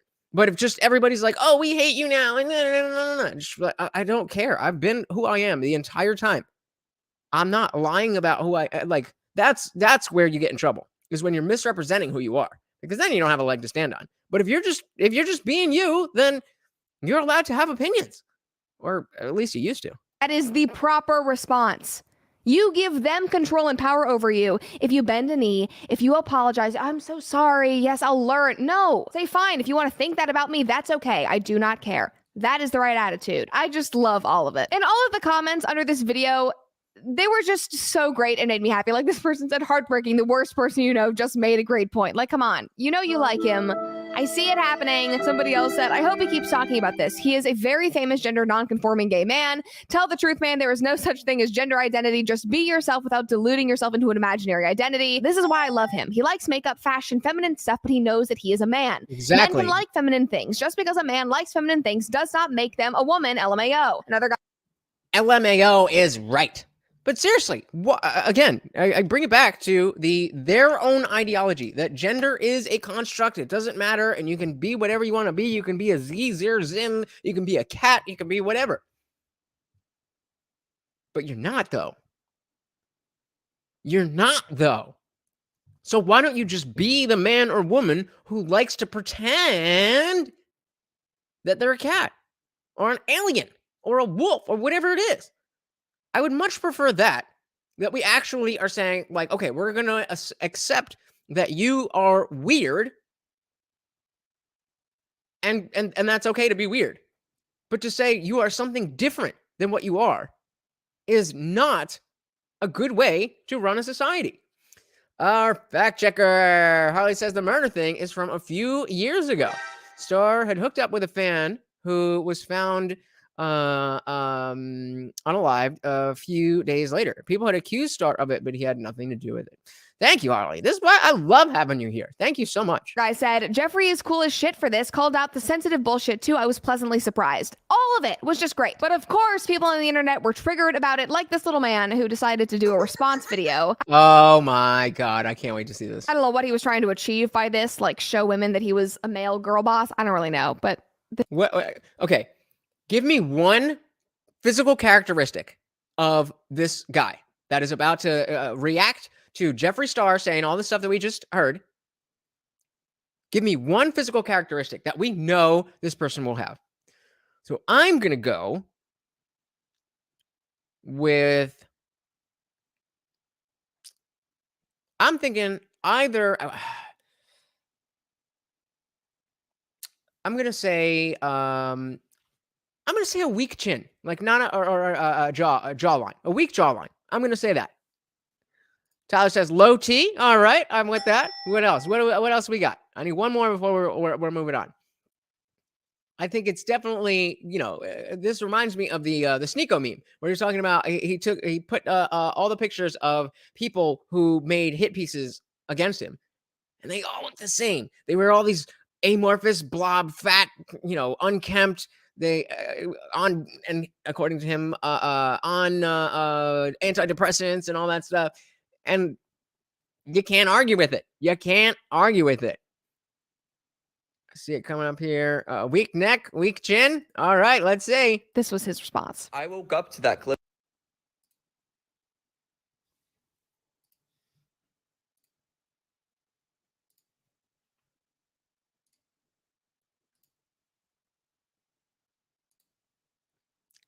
Called it today. And I watched the entire thing, so you didn't. Oh, let's wait for the uptalk. Have to. Oh. But there's one thing that Jeffree Star no jawline either says that kind of irked me. So the whole culture of everyone saying that they're this and that and that, it's like, oh, it's too many labels. Yeah. You killed Just be yourself. Wait, so he's tired of the labels and he just wants people to be themselves? Yes. Is that hard to understand? Stop labeling everything that doesn't need to be labeled. And it's not about the label itself. It's about what you expect with that label. You slap a label on your face and you're like, oh, I get privileges now. It's not about the label. This is the same conversation that was going on in the rock, metal, punk, whatever world when I was growing up, in the if you want to call it the emo scene. The idea that you had to be I forgot, what did he just say? But don't these wait, so he's tired of the labels and he Oh yeah. So labeling like genres, like, oh, that's not technical brutal death metal. That's brutal technical death metal. And like people will be like, I don't like labels. I just want to listen to. And so you had two extremes. And it's like, okay, hold on. The good one, Chester. The idea of music does not need to be gatekept by these labels. However, if you ask me, do I want to go to this show for this band? Then I ask you, okay, well, maybe. What kind of music is it? Well, I don't like labels, dude. It's just music. Like, well, no, there's a category. People have talked about this. And it's just, oh, it's so frustrating that people have to be on the extreme side of everything. It says, I like that point a lot. That is often silenced. It's not the label, but the expectation that you should be treated a certain type of way because of it. Yeah, that's the problem. That's the problem. If it was just a trend among like Gen Z kids to like, oh, we want to do this in the same way that when I was 15, I wanted to, I was straight edge. I would put the X's on my hands, and I wanted to be, known as in the hardcore scene. I didn't listen to emo, like all that stuff. That's fine, whatever. That's what kids do. They are trying to find an identity. That's okay. But when you tie that identity to different legislation, now you're going to be treated differently under the law based on whether you listen to nu metal or death metal. You're going to tell me that's not going to attract people? That like, oh, the death metal people are getting a better treatment, so I'm going to do that. What? How would you expect that wouldn't happen? How would you expect that wouldn't happen? That is exactly what we would expect to happen. Hey, we got Jess Talk About It in the building. What is good? What is good? Another awesome YouTuber dropped her link in the chat here. Definitely go check her out. Awesome. Glad you are here, Jess. Welcome to the party. Yeah, they did. Okay, let's back this up 1 second. Labels. Yeah, okay. You killed. Just be yourself. wait, so he's tired of the labels and he just wants people to be themselves? But don't these labels help people express themselves and help them be their true selves? Sure. But again, that goes back to the privileges. People who are a part of this community, these labels are their identity. But he also wants these people to just be yourself. You can catch how that's ironic. It really is not that complicated. But first of all, we have to Let's bring this back to the music thing. That you just be yourself. But these labels are, bro, there's balance.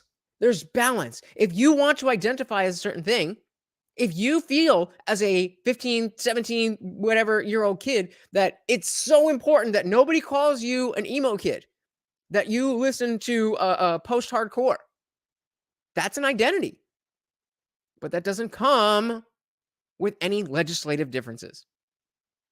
That's the bottom line. to read the comments because the people in his comment section were just not as bought into this as he was. Somebody said he's not wrong. It's mostly white people who are begging to be oppressed. Somebody else said, nah, there's too many labels right now in the LGBTQ community. It is ridiculous. Another girl said, too many to understand. Just tell me your name. Be yourself is personality, not gender. I only remember faces too. It is too much. That last comment especially, be yourself is personality, not gender. What Jeffrey is saying in that video, contrary to what this little man is saying, actually makes a ton of sense when you think about it in the context of other things that he has said. That was such a low-key dig. What this little man is saying. She's like 20. It's like, this little man. Harley says, sure, trucks having the label truck helps them feel like their true selves. They're much bigger and better than cars. Oh, I love that. Yeah, they will defend anything because why? Not because they believe in anything, but because they've been told that if they don't defend it, then they're transphobic. They're transphobic.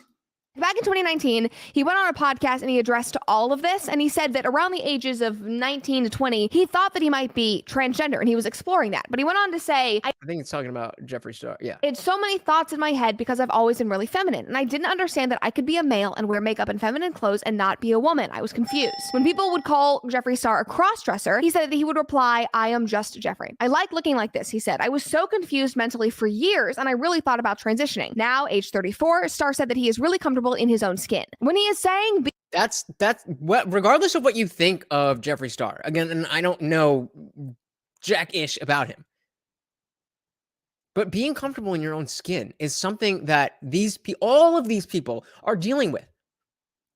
And so clearly, just adding 75 different pronouns is not helping these children. It's not, and adults as well, but I'm more focused on the children. It's not helping them figure out who they are. It's just not. And again, if we go back to where it was just, well, I'm not emo, I'm post-hardcore. Okay, fine, whatever. But if you say, I'm not a man, I'm a woman, so I'm going to cut off my dick, well, that's a bigger deal. Be your true self. He is not talking about the identity that you made up to feel special or the labels you have put on yourself in order to feel unique. He is saying you do not have to change your gender or your labels in order to be a unique person with a unique personality and unique interests. Literally, just be who you are, who you were born as. That is unique enough. Like, this is not something that should be controversial. It is simply what young people need to hear right now. Exactly. And again, Chester, if a label is your identity, you sound pretty effing boring. You need a hobby. And as somebody who was caught up in the label of my identity as a teenager, I was pretty boring. Because that's all my life was. I wanted everybody to know that I listened to this band and that band and that band, and I was so cool because of this and that. Nobody cared.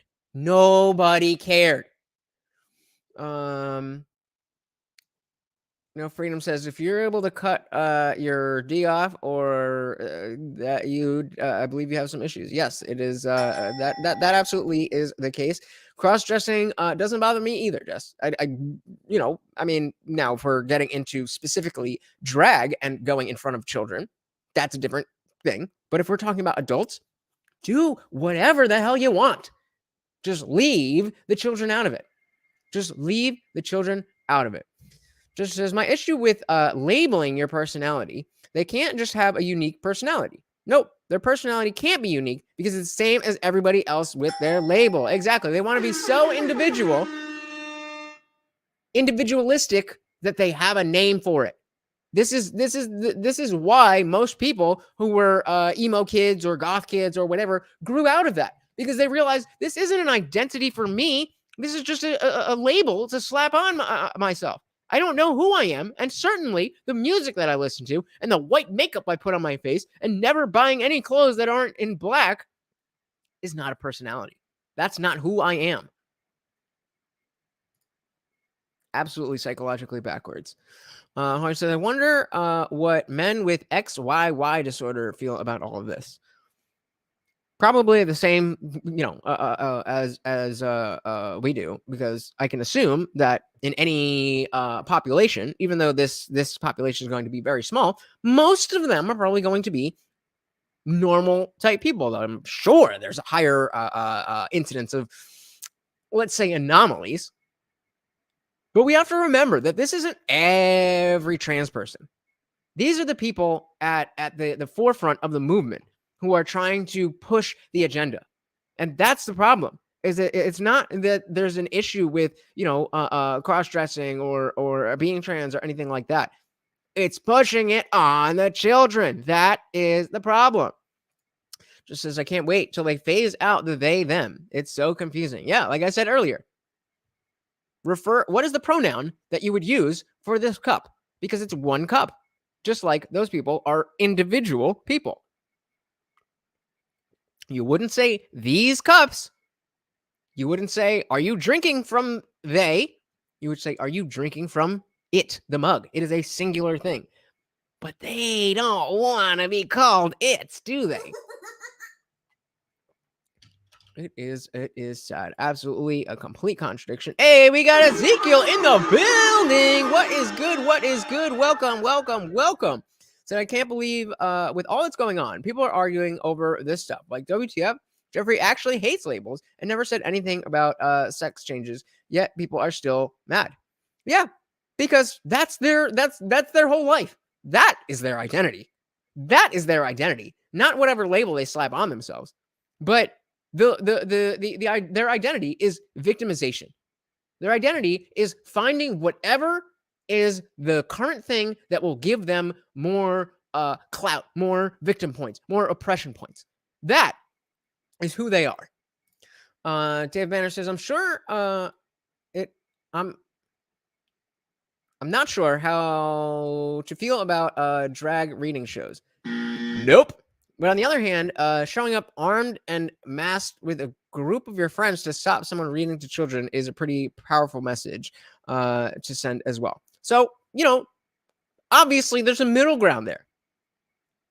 I would hope that I don't even have to say out loud that despite the fact that I'm against Drag Queen Story Hour, that I would never wish violence or anything like that on these people. That's not what we're talking about here. We just want to spread the logical message.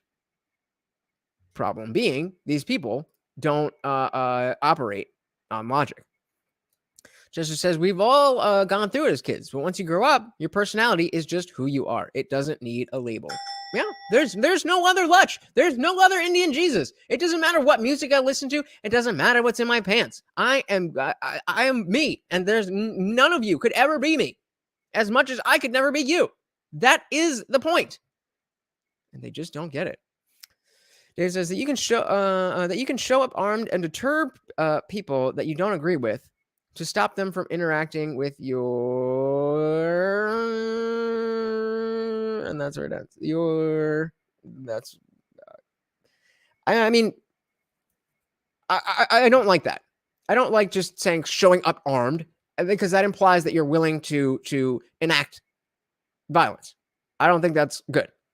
If you want to stage a protest, if you want to go to your city hall and say, the library is a government entity, and I don't think that this is appropriate for something that is held by the government. That is how you make changes. You go and you carry a gun in front of, just some person in drag reading to children. Well, what are the optics there? What does that look like? You just look like a crazy right-winger extremist. Gotta carry his gun. As much as we all hate it, as much as we all don't like the direction it's going in, I don't think this is the answer. Just as these are all the indoctrinated Marxists who believe in a collective identity, confusing everyone, including the kids of the next generation. 100%. 100%.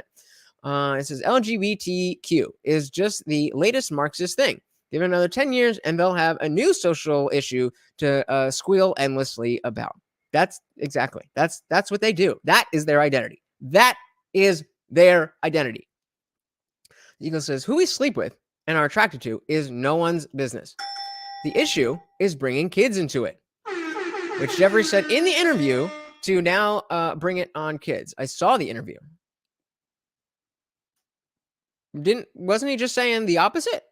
So I'm gonna. Can you elaborate on that? I would love to, because I didn't see the interview. I just saw the clips. David Banner says, I wasn't saying that you were wishing them harm, but just thinking out loud. Yeah, I mean, I hear you, and I understand where you're coming from. I understand that you want to have a strong show that this is not something that we're joking about. This is not something that we don't care about. This is not something that we're just getting a butthurt about for no reason. That we have legitimate reasons to say, no, this is wrong. We have it's on the horizon. We have sanctuary states for immigrants. We are now going to have sanctuary states for trans surgeries. Let's put it that way. You have a family in Texas, and mommy's all woke and whatever, and dad's just kind of a normal dude, conservative. He's in Texas. He's got guns, he's whatever, but he's not super politically active. Then one day, his only son comes home and says, Dad, I'm transgender. I'm a woman. I'm like, okay, well, let's we can talk about it. Da, da, da, da, da. And then mom says, no, we're taking him to California immediately to get him gender-affirming care. Now that is an issue where I could understand, not justify, but understand somebody taking up arms if you are going to mutilate their children against your will. That, now we have a different conversation. I'm not saying that anybody should do anything violent. I'm just saying it's a different circumstance and definitely has more at stake. Just so you shouldn't need to say you don't condone violence, but people are dickheads, so you have to constantly say stuff like that or you'll be flagged for hate speech. You got it. Zico said, speaking the truth today is a crime, especially if you look gay or are a cross-dresser. People still get mad when they speak the truth, which Jeffrey spoke truth. I'm gay, and I agree with Jeffrey. Love it. Love it. So Easy goes, I saw the interview. I was saying Jeffrey agrees that kids need to stay out of it and don't need to be brought into it. Oh, okay. I was confused about that. So yeah, that's and that's as far as I know about him, Jeffree Star. I don't know what went on with anything in the past. I don't know what went on with drama, but if you're willing to speak out about something that is that important, then for right now, because and Jeffrey said it himself, we can't say that. We can't say that. He's got makeup and colored hair and whatever, so he can say it. But it's just common sense and truth. And we are not allowed. We are not allowed. What happened to America? Yeah, that I just, no big deal. But all right, so I guess so let's get back into what we were doing here. So let's back this up a little bit. If you are just joining us, we're watching a live Part of the Problem podcast with Dave Smith, libertarian Jesus, as he calls himself, or as he's called, not calls himself, King of the Caucus, Robbie the Fire Burnstein. They're just talking about some stuff, and they're talking about the teacher from Canada who is a man who had the giant double Z sized titties. So let's get back into it. Gigantic down to his knees titties, and it worked. They were like, well, we can't fire this lovely woman, so we got to just let her teach our kids. You're saying this is actually the coolest man ever. You know what this feels like? This feels like this would have been the greatest 90s sitcom. Like when we lived in a better time, this would have been like a great Comedy Central Sunday afternoon movie. Whenever this all shakes out, if we can please make a documentary about what this guy did. I wish there was a camera crew following him the whole time. I want to point out that this is the most disturbing part, and I know that none of your brains went there because you're normal people, but so this guy's in front of these kids Monday to Friday in school with giant prosthetic tits. Mm-hmm. Then he goes home for the weekend and he just goes back to being a dude. You're telling me over those weekends he's not fucking these titties? So the point I'm making is not only these kids looking at big giant fake prosthetic tits, they're probably covered in cum. Oh my God. Do you think oh my God. All right. Just needed a minute. Point over the weekend, like maybe like the principal came over to like drop off a paycheck or something, and he had to put his head into like the icing of a cake and go, hello. Mrs. Doubtfire. It was a good movie. It's a really good movie. Ezekiel says, yeah, type of no problem. I'm glad he spoke out. If I could get on TV and blast the whole new LGBT agenda with kids and the pronoun crap, I would. So many gay adults agree with Jeffrey, like us. Yeah, the whole gays against groomers. That is a movement that I'm so glad that is taking, getting some momentum. I'm seeing it on social media. I'm seeing people that are, not just like the type of gay where you can't tell by looking. I'm saying long hair and heels and whatever, and like, you slay queen. Tell them what is really good, because if you look like a normal, just non, what's the word I'm looking for? Just flamboyantly like, hey, look at me. I have sex with people that are different than the people that you have sex with. Like, oh, I don't care. But those are the people that we need to step out. Not step out, stand up. That's what I meant. And completely agree with you. But yeah, 100% Ezekiel, 100%. It's actually a pretty creepy movie, but whatever. Yeah. So anyway, so this guy did it, and it turns out that's the new thing. But I almost like wonder how far we can take it. Like, could we just all be protected if we just say we're trans? Yep. Like, can I avoid ever being canceled? According to their ideology, that is exactly how it works. There's no proving ground. There's no surgery that you have to do. There's no test that you have to take. There's no card that you have to carry. You just say it. And then you get exempt from so many laws, rules. How is that okay? How is that a thing? How did it get this far? Yeah, if someone's just like, dude, someone's like, this guy's a Nazi, and I'm like, this girl's a Nazi, actually. So please, if you don't mind. And actually, on that same point, how did it get this far? We were talking about this in Discord. Guys, join the Discord where we can really talk about this stuff. Link is in the description. We were talking about how because marriage equality, the marriage equality bill was in 2013. And I proposed, let me know what you guys think of this. I proposed that because, my whole thing is dogmatic thinking, because the religious right came out so strongly against gay people getting married, that created a haven for this this group to have a lot of momentum. And so while I would imagine that most people in the LGBT community are aware of that, the trans as well, I would imagine most people, agree, like Ezekiel is saying here, that it's just like, yeah, we just want to do what we want to do. That's it. That's it. And if it had stopped there, because remember, the arguments at that time were that, well, if we let the gays get married, then what's next? The animals and children? And it's like, come on, like, that's so unfair to make that argument. But here we are. Here we are. You know how the word map is relevant to this conversation. Why do you know that? Why is that a discussion? Why is that an acronym? It's certainly not because gay people, by and large, became any more devious. It's because the people who pushed back against this created a haven for everybody to stick together. And so even though being lesbian, gay, and bi is about who you're attracted to, and trans is about your identity, everybody got lumped together.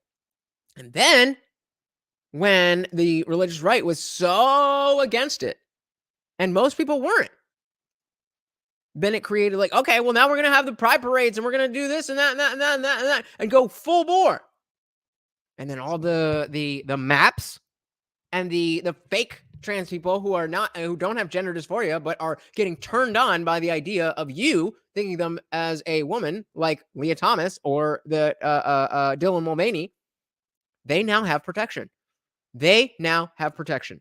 And again, this is what dogmatic thinking does. There is no reason to care about whether gay people get married without religious dogma.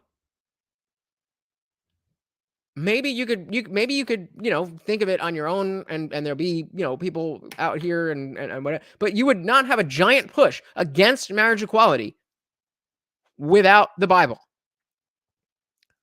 Do with that what you will. David says, part of my belief, the extremes of both major political parties are actively being interfered with and being funded by other countries like Russia and China. That's on top of all of this. You're correct. I mean, I don't know, but I would assume you're correct. But this is organically happening in America and the Western world.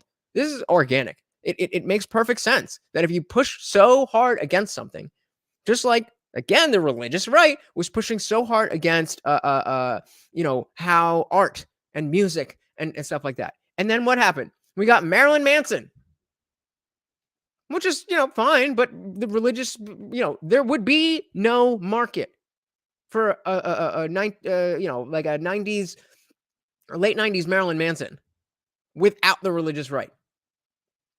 And so now the equivalent of that is now the trans activists, not just trans people, trans activists. Those are the same people, not the same people, but they're doing the same thing. They're occupying that same role, and it's creating another avenue for people to pick up the Bible and say, well, without the Bible, all these kids are going to turn trans. Just going back and forth, back and forth. Most people get along just fine when in person with each other, but online seems like a battleground. That definitely seems like it's on purpose. Ezekiel says, absolutely. Chester says too, Ezekiel, absolutely. Proof that whatever your label is tells you nothing about what you actually think. Well, except that maybe you like to suck dicks. But other than that, doesn't tell you much. I feel like my pronouns. he should teach a class in working out your lower back, because I'm just saying, he'd be like, you bitches keep complaining about lower backs. No, that shit's on fire. He's got the worst body ever, but just like he's got abs on his back from carrying those fucking sets around. He's got a six pack. All right. Thanks, one dude. I thought that deserved way more than it got, but whatever. All right, we got anything else, or we're gonna go right to questions? I think let's hop into the crowd. Let's take some questions. All right, let's fucking go. Who wants to ask? So these are that now they're going. That was them just kind of messing around a little. That was not even half of it. Now they're going to go to direct questions, and like I said, these guys are very politically active and very strong in their opinions that are not very mainstream. So this is where it gets interesting. Something, Detroit. You guys have been incredible. I'll start over here. I'm gonna come around. 2 quick fires like a good libertarian and break the rules. Mm-hmm. Robbie, porch tour, Michigan was fucking amazing. Are you gonna do it again? Fuck yeah.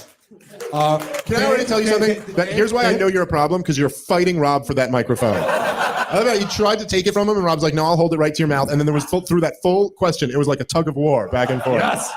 Never, ever, ever. If you're ever interviewing anyone for anything, never let go of the mic. Dave? Yes, sir. Will you commit as my 2024 presidential candidate to bring Robbie the Fire Burnstein on the Rogan show the next time?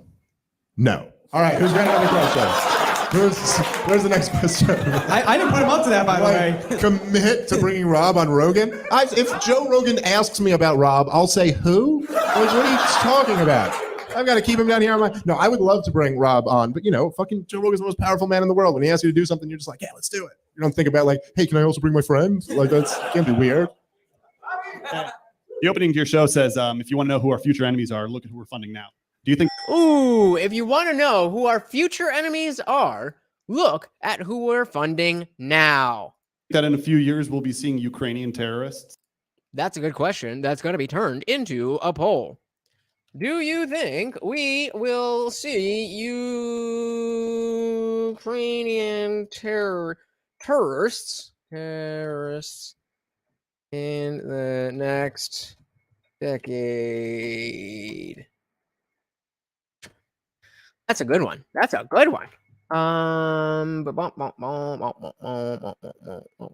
There we go. Yeah, where is Seabass? He'd be he would be here. What is going on? It's not working. Oh, come on. I'm going to try this one more time and then let it go. Ukrainian terrorists in 10 years. There we go. So that's what he's saying. Again, that if you want to see who our future enemies will be, look at who we are funding now. No Freedom says no. America will see them as heroes. Okay, fair enough.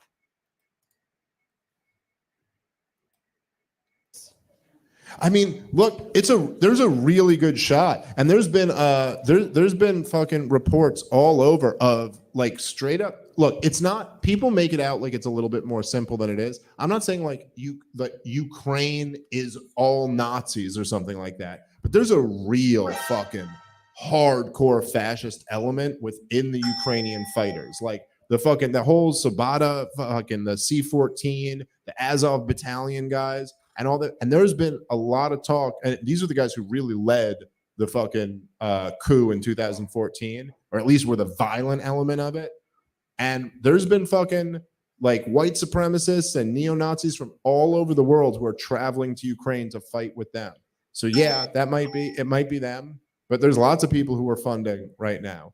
Like it's always like, you know, we're still funding Saudi Arabia, who's the biggest exporter of Wahhabism. We're still that's great. Funding fucking all these, you know, we're funding Joe Biden right now, and he's our enemy already. Come on. We're doing good. So I certainly think it's possible. And, you know, we'll see. That does seem to be the pattern. What do we got? Hey, Dave. I would just like to bring something up to the whole group. We're enjoying ourselves, having a great time as a group. But we shouldn't fall bait to the whole idea of that when people produce some sort of art, that we jump on it and say how horrible it is and all that kind of stuff. We're falling prey to, it's a trap, and every time. What is he talking about?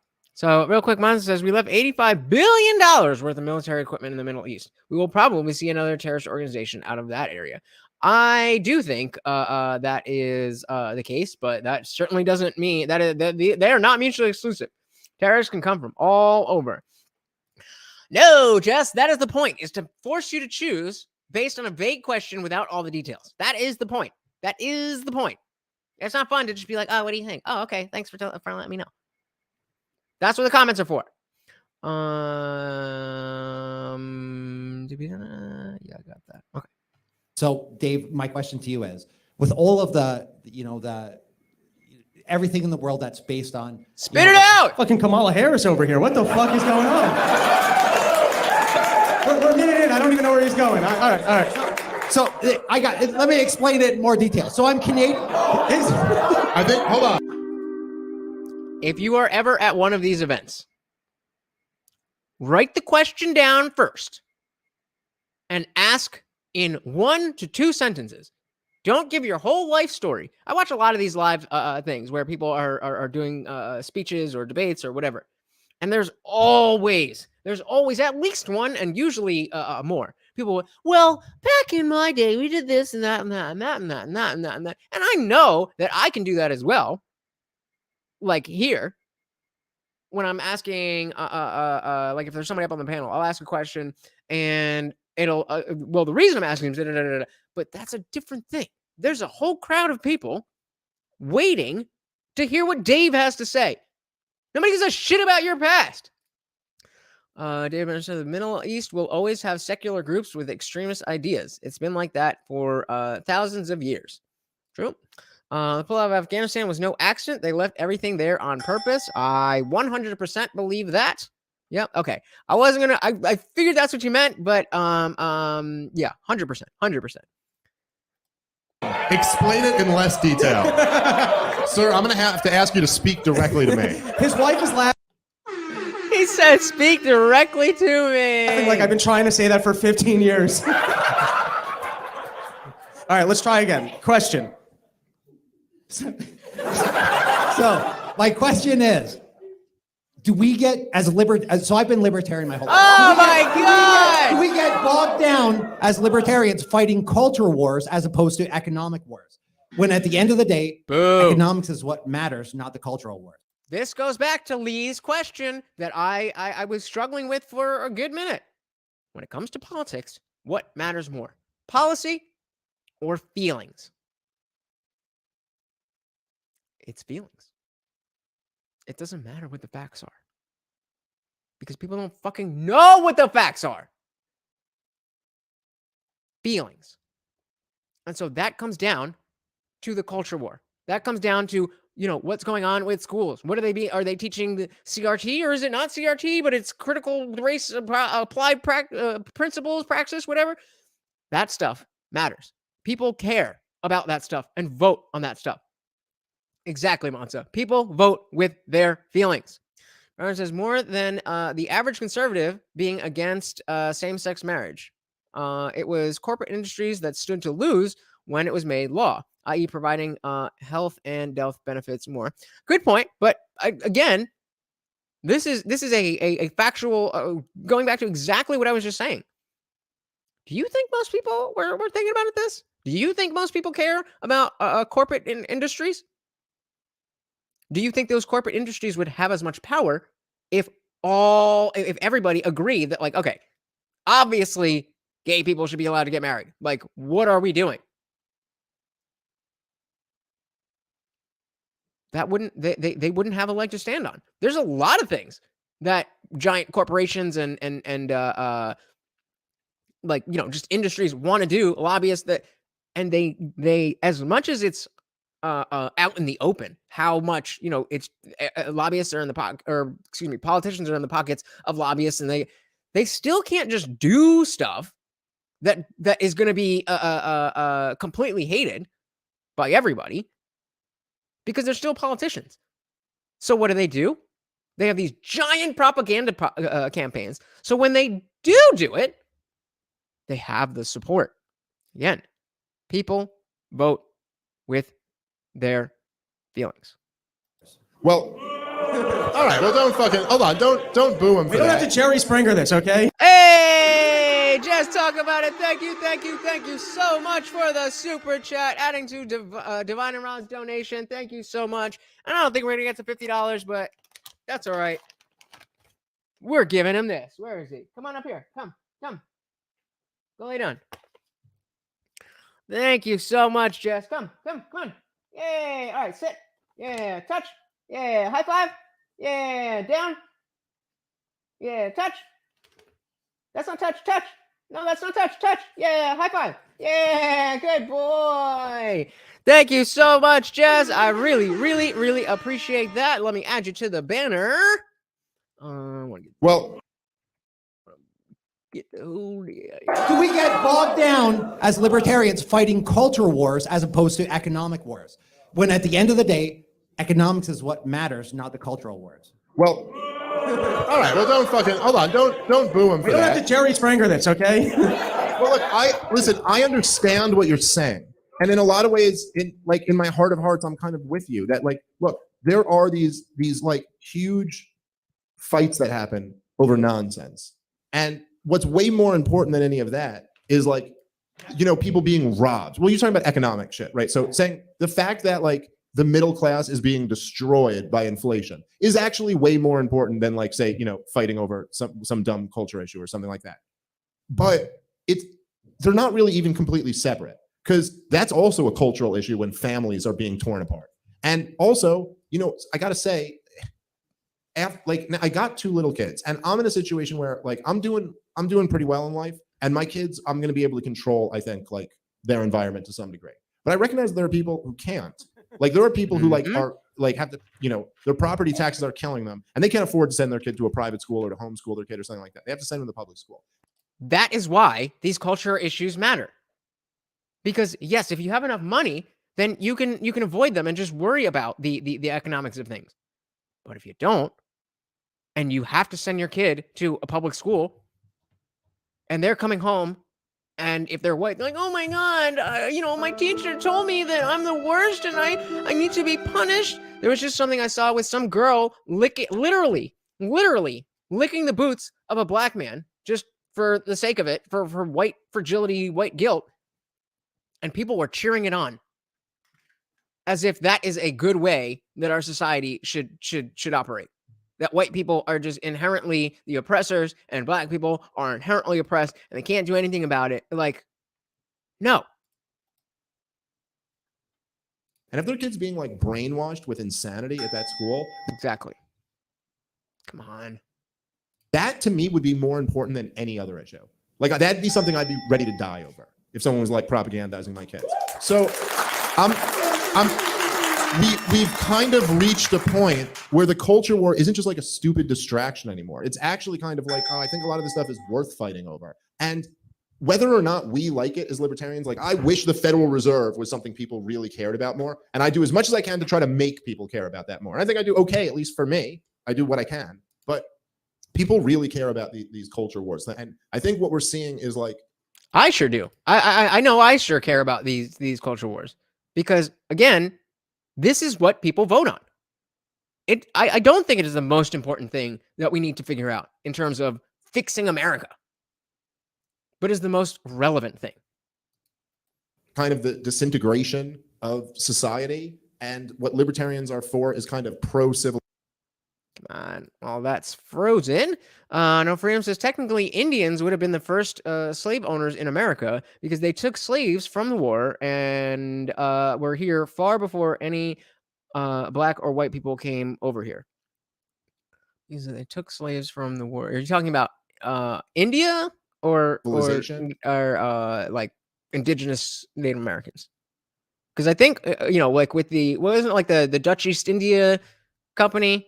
They were like the first like kind of not slaves, but oh, okay. So you're talking about Native American. Yeah, I mean certainly just along with the two-spirit thing. It's not what the trans activists make it seem like. That they had this transgender shit all along. No, they didn't. You were just castigated, a word? I think that's a word. Castigated from the society. You were exiled as not being man enough. That's what it was. Indian wars between each other, the tribes, and they would that's how war worked until the Cold War. Until the Cold War, even looking at like, actually I don't know the timeline, Desert Storm, but before the Cold War, war was war. War was a hot war. People were taking over stuff. People were killing people. People were taking over and are paying the women, and that's why, what is it, like a third of the world or something crazy like that is related to Genghis Khan, because he just conquered everything and just laid it down all over the world. And so we should oppose all of this. I don't think we're required to like say we have nothing to say about these culture wars. In fact, I think at this point, if you do that, you do that at the risk of being irrelevant, because that's like what people really want to talk about. So you have to have something to say about it, at least. Yeah. So Chester, that is, yeah. So castigate, they weren't banished. They were just admonished for not being manly enough. And again, this needs a fact check, but this is what I've heard, that it wasn't just a third gender. Being two-spirit has to, as I understand it, was them being castigated for not being real men, not being man enough. And they obviously weren't women because women have Virginias. So they were castigated as the I used to work at Colgate way back in the day. Mon says they were at a constant battle with each tribe for resources. Slavery is not about race. It is about stronger tribes taking weaker tribes and using them as slaves and stealing their resources. Absolutely. That's all it is. In America, yes, it was racially divided. It was based on racial lines. But something that I heard within the last few years that I just never heard before. I was like, who do you think Americans or the British or whoever at that time, who do you think they bought the African slaves from? Other black Africans. She's like, okay, yeah, fair enough. Thought you were, yeah. So I mean, I was using outcast in the castigated context, not outcast in the banished way. And yeah, black people had slaves as well. It's just the idea that this was America was like, okay, black people bad, so all black people are this, and that's all we're gonna do, and end the story until civil rights came around. It's just the way the world worked. It's just the way the world worked. So these people who talk about all these ancient people who had different genders are all gone now. That's a good point. That's a great point, because they were defeated, because that's not how you run a society. Great point. Great point. First of all, I just want to say you guys are hilarious, man. Thank you. Where are you? Oh, right here, brother. Right here. Oh, there. Okay, gotcha. And I want to trump the first question. No offense, Robbie, but will you do the world a solid? The next time you go on Rogan, bring Scott Horton with you. That would be awesome.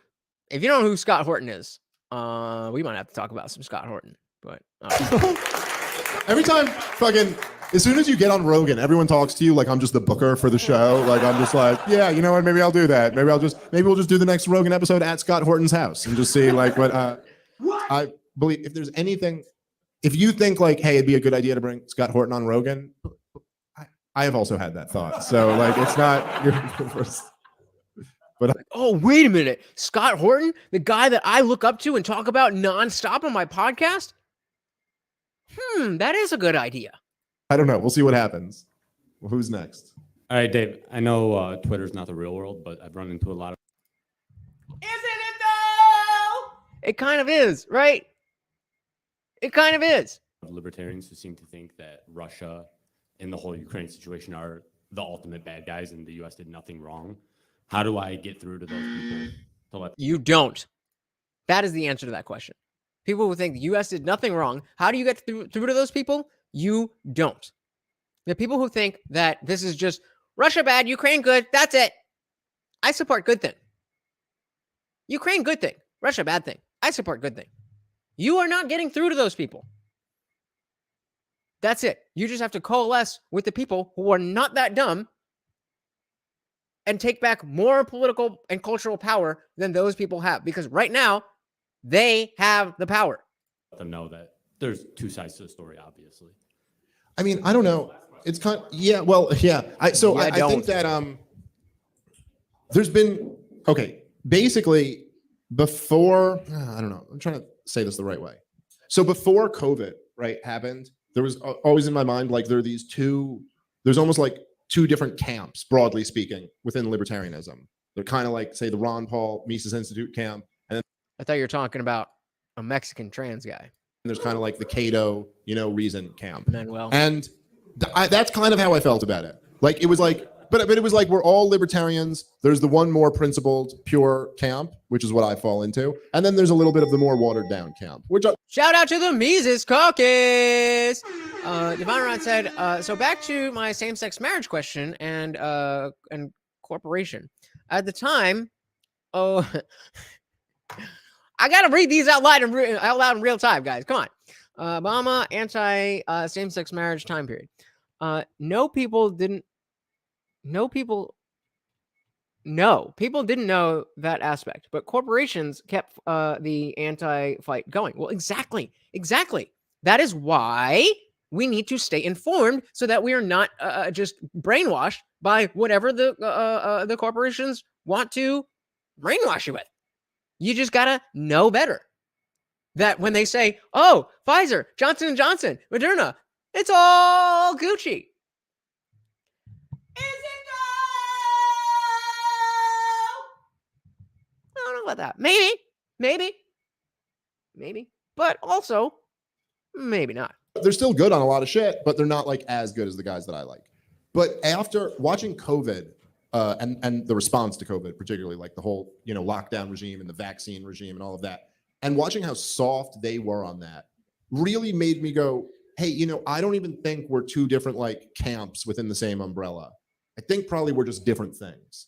Like we're probably just not even really in the same. And that right there, we're not two people in the same camp. We're just different things. That's the mentality. that really has me curious and optimistic about what the Libertarian Party can do in this election. Am I saying that there's going to be any chance that we are going to have a Libertarian president? Of course not. Of course not. But that's not the only thing that happens in politics, whether you're the president. If we have a Libertarian candidate who has 12% of the vote, that's not high, but it's certainly not unreasonable for a legitimate Libertarian candidate. If they have 12% of the vote, and I say, okay, well, obviously we're not winning with 12%, but I don't know what you look like, but we're not going to win. But whoever is going to concede the most of what we want, Republicans, you have to do X, Y, Z, and you'll get our support. Democrats, you have to do A, B, C, and you get our support. Whoever does a better job at not being the uniparty, at not being the lesser of two evils, of not doing all of that stuff, will get 12% of the voting block. Just like that. That is how politics works. Should work. When there's lockdowns, like when the government is literally saying you cannot go to work, that's a crime now to go to work, or the government saying if you don't get the vaccine, you lose your job, or you can't go to a restaurant. This was true in most major cities around the country for a while. Like if you're not opposed to that, I don't really care if you call yourself a libertarian. To me, it's like we're not the same thing. We're not the same thing. If you can be in favor of a mandated experimental medical procedure, we are not in the same camp. And I gotta say, someone like, let's say Ron DeSantis, or someone in that, someone who likes him, who certainly is not a libertarian, and certainly did some not technically libertarian things, like banning private businesses from being allowed to have mandates and things like that, but was against lockdowns and against, at least at a certain point, was against lockdowns and against vaccine mandates. Like, I'm more on that guy's team than I am on a libertarian who's going to claim to defend vaccine mandates. So it's like, I don't know exactly how you define where these lines are. And I feel similarly that we see, to say that, you see like these people who call themselves libertarians who will be like, NATO is a defensive alliance or something like that. A defensive alliance that conducted the war in Libya. Like, yeah, Libya attacked Europe, evidently, and NATO just had to defend itself. Or they'll say these things like I saw one libertarian the other day say that NATO was a voluntary alliance. And you're like, voluntary?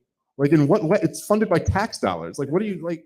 So like people like that, where you go, like, it's just so obvious that the United States and the West and NATO provoked this entire conflict for 30 years. You know what I mean? And like, and it's not even just libertarians who say that. It's like all of the wisest people in the foreign policy establishment predicted this. So if you don't see that, and you see like America flirting with this nuclear war, and then you see, we had another video, we didn't play it today, but of Kamala Harris saying that she's determined that Russia committed war crimes. And you're like, come on, man, you're gonna say that the U.S. government, the most war-hungry government in the world, is calling other people out for war crimes, and not like you're just kind of cheering on that narrative. That you could call yourself whatever you want to. We're not on the same team. Not the same team. Where are we going? So yeah, I definitely agree. Our language has changed, but the definitions of words haven't. That's I'm see that you guys were talking about this, but my initial reaction is to disagree with this, because the definitions absolutely have changed, because most people can't answer the question, what is a woman?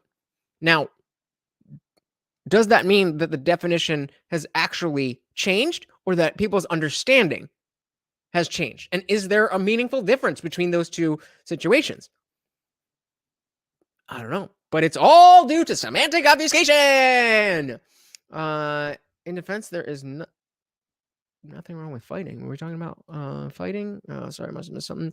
So Chester says he knows what Harley means, but definitions of words do change, which is ultimately the definition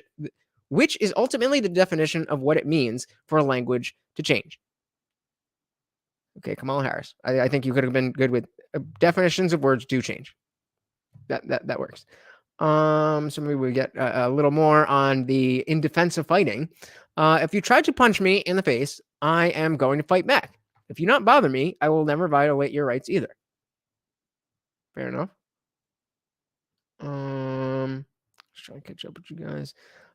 So what's a word that has changed? That's his point. Language changes organically. There you go. So the suggestion that someone once used some words, use some word means everyone should know because I say so is the opposite of how language evolves. Yeah, just changing it and obfuscating its meaning on purpose, whether to win an argument or just because it serves whatever purpose you have. That is the opposite of how language should evolve. Because again, the definitions of words absolutely do change. The dictionary before the left wing had co-opted every institution in America, and now what's in the DSM-5 or what's in the dictionary literally doesn't mean anything because it's all ideologically pushed. I'm sorry, guys. I'm not on my A game today. It's those words that change based on the way that we use them. So the word literally changed from meaning literally to literally meaning the opposite of literally. It is no longer incorrect to use literally when you mean figuratively. They are now synonyms because of the organic use of how people were misusing literally. And I mean, that's what slang is. It's just different uses of the same words, but it's organic. It's just sure. The word guy is a good one. That's pretty modern. That's pretty modern and has changed in a number of times. Yep. The definition of our words haven't changed. We just change what words we use, but they have a similar meaning. Well, if they have a similar meaning, that would mean that they don't have the same meaning, which would mean they changed. What do we got here? What do we got here? What do we got here? Yep. Facts. I hate when people argue like you're not a real libertarian. Maybe you're the real libertarian and I'm not a libertarian. Whatever we are, we're not the same thing. Like I'm not even like particularly. You can take it. You can take the whatever label you want. I'm over here with the values that I believe in. Interested in convincing those people. I'd rather just make the argument and convince whoever is willing to be, willing to listen. But in essence, I spent all that time to say, fuck those guys. I don't care. As I said, the original question was, how do you get through to those people who think that the United States did nothing wrong in this whole conflict? You can't. Up top. So when you're on the debate stage with Donald Trump, what 3 events or policies will you attack him on the right from?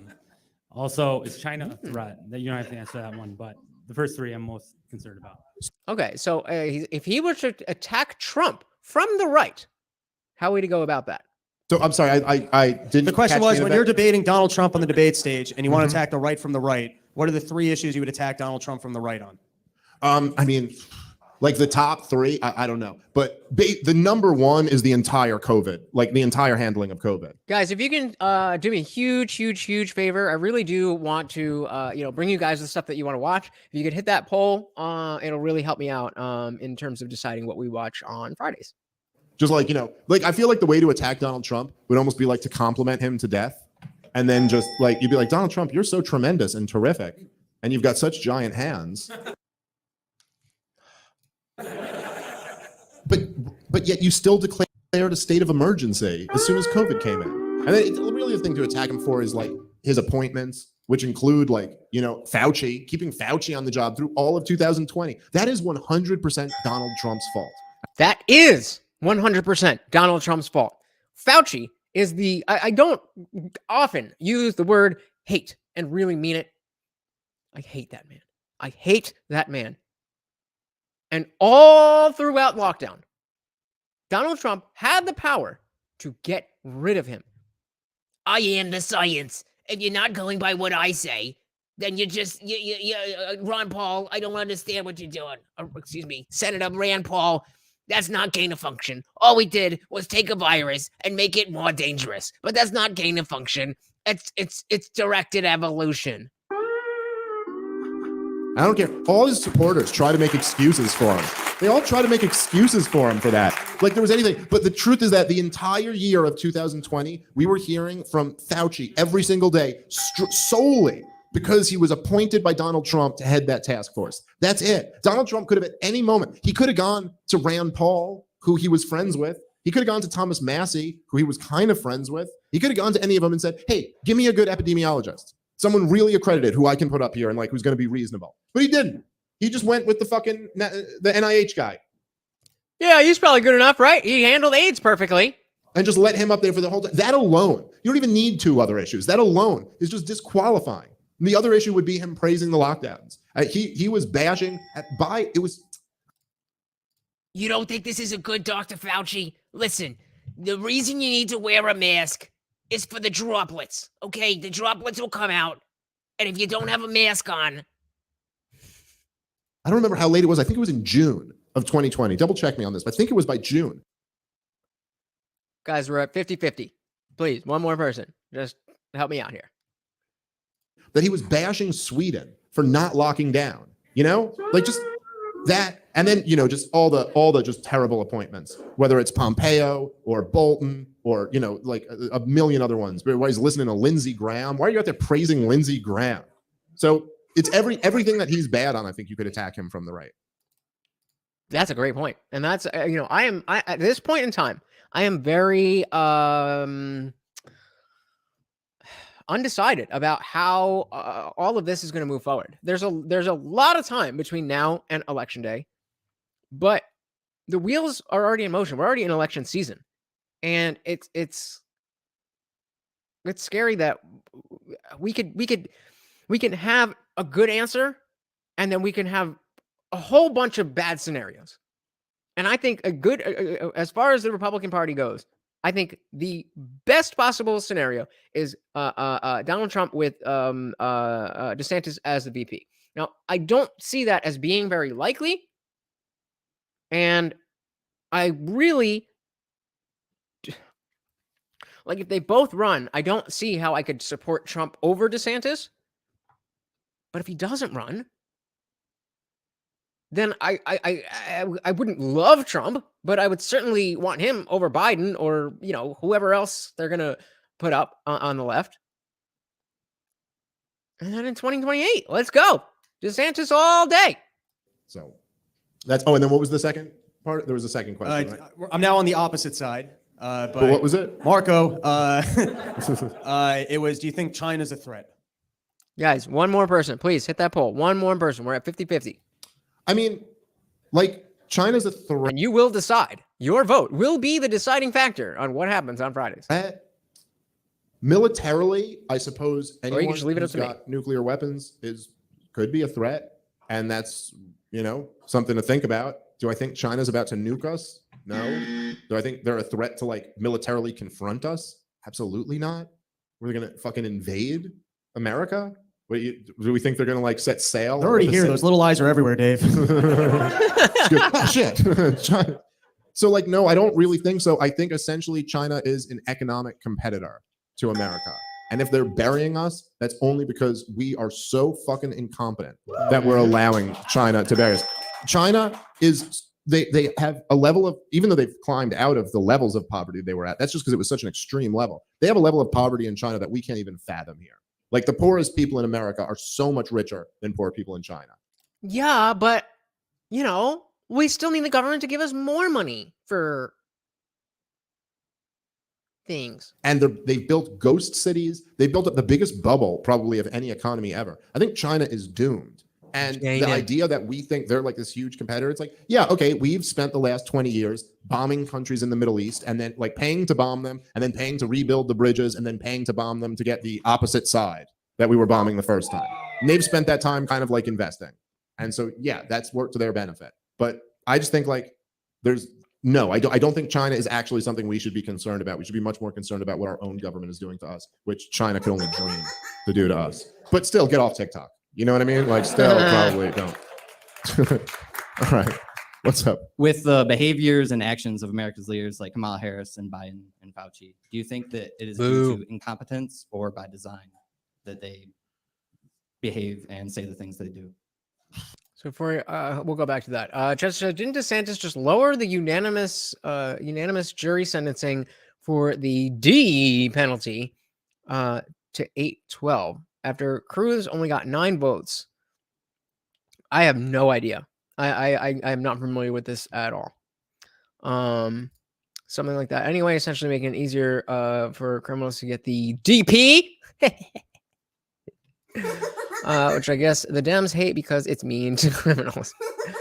I mean, I don't know. It's I'm personally against the DP because of the government, not necessarily because of the principle. I don't trust the government to make those decisions. So I don't know if that's something that I would necessarily personally,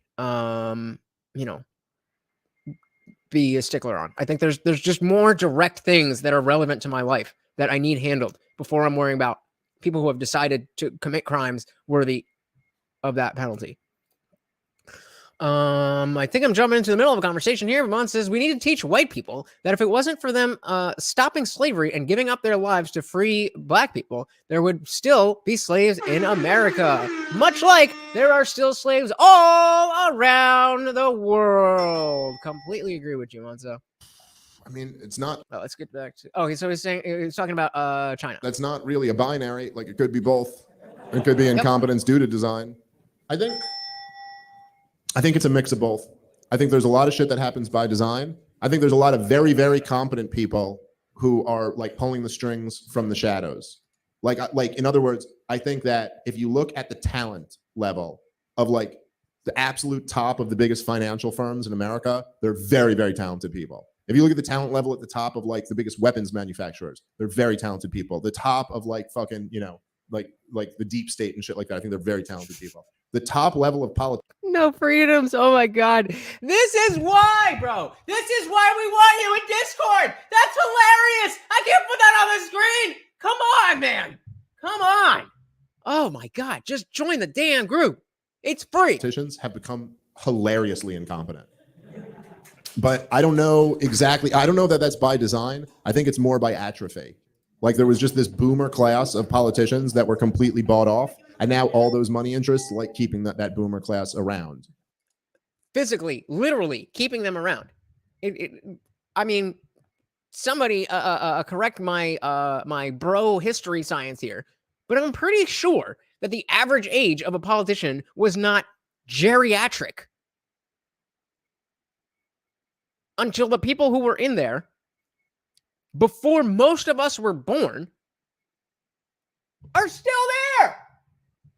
Why are they still there? Why don't people care enough to get them out?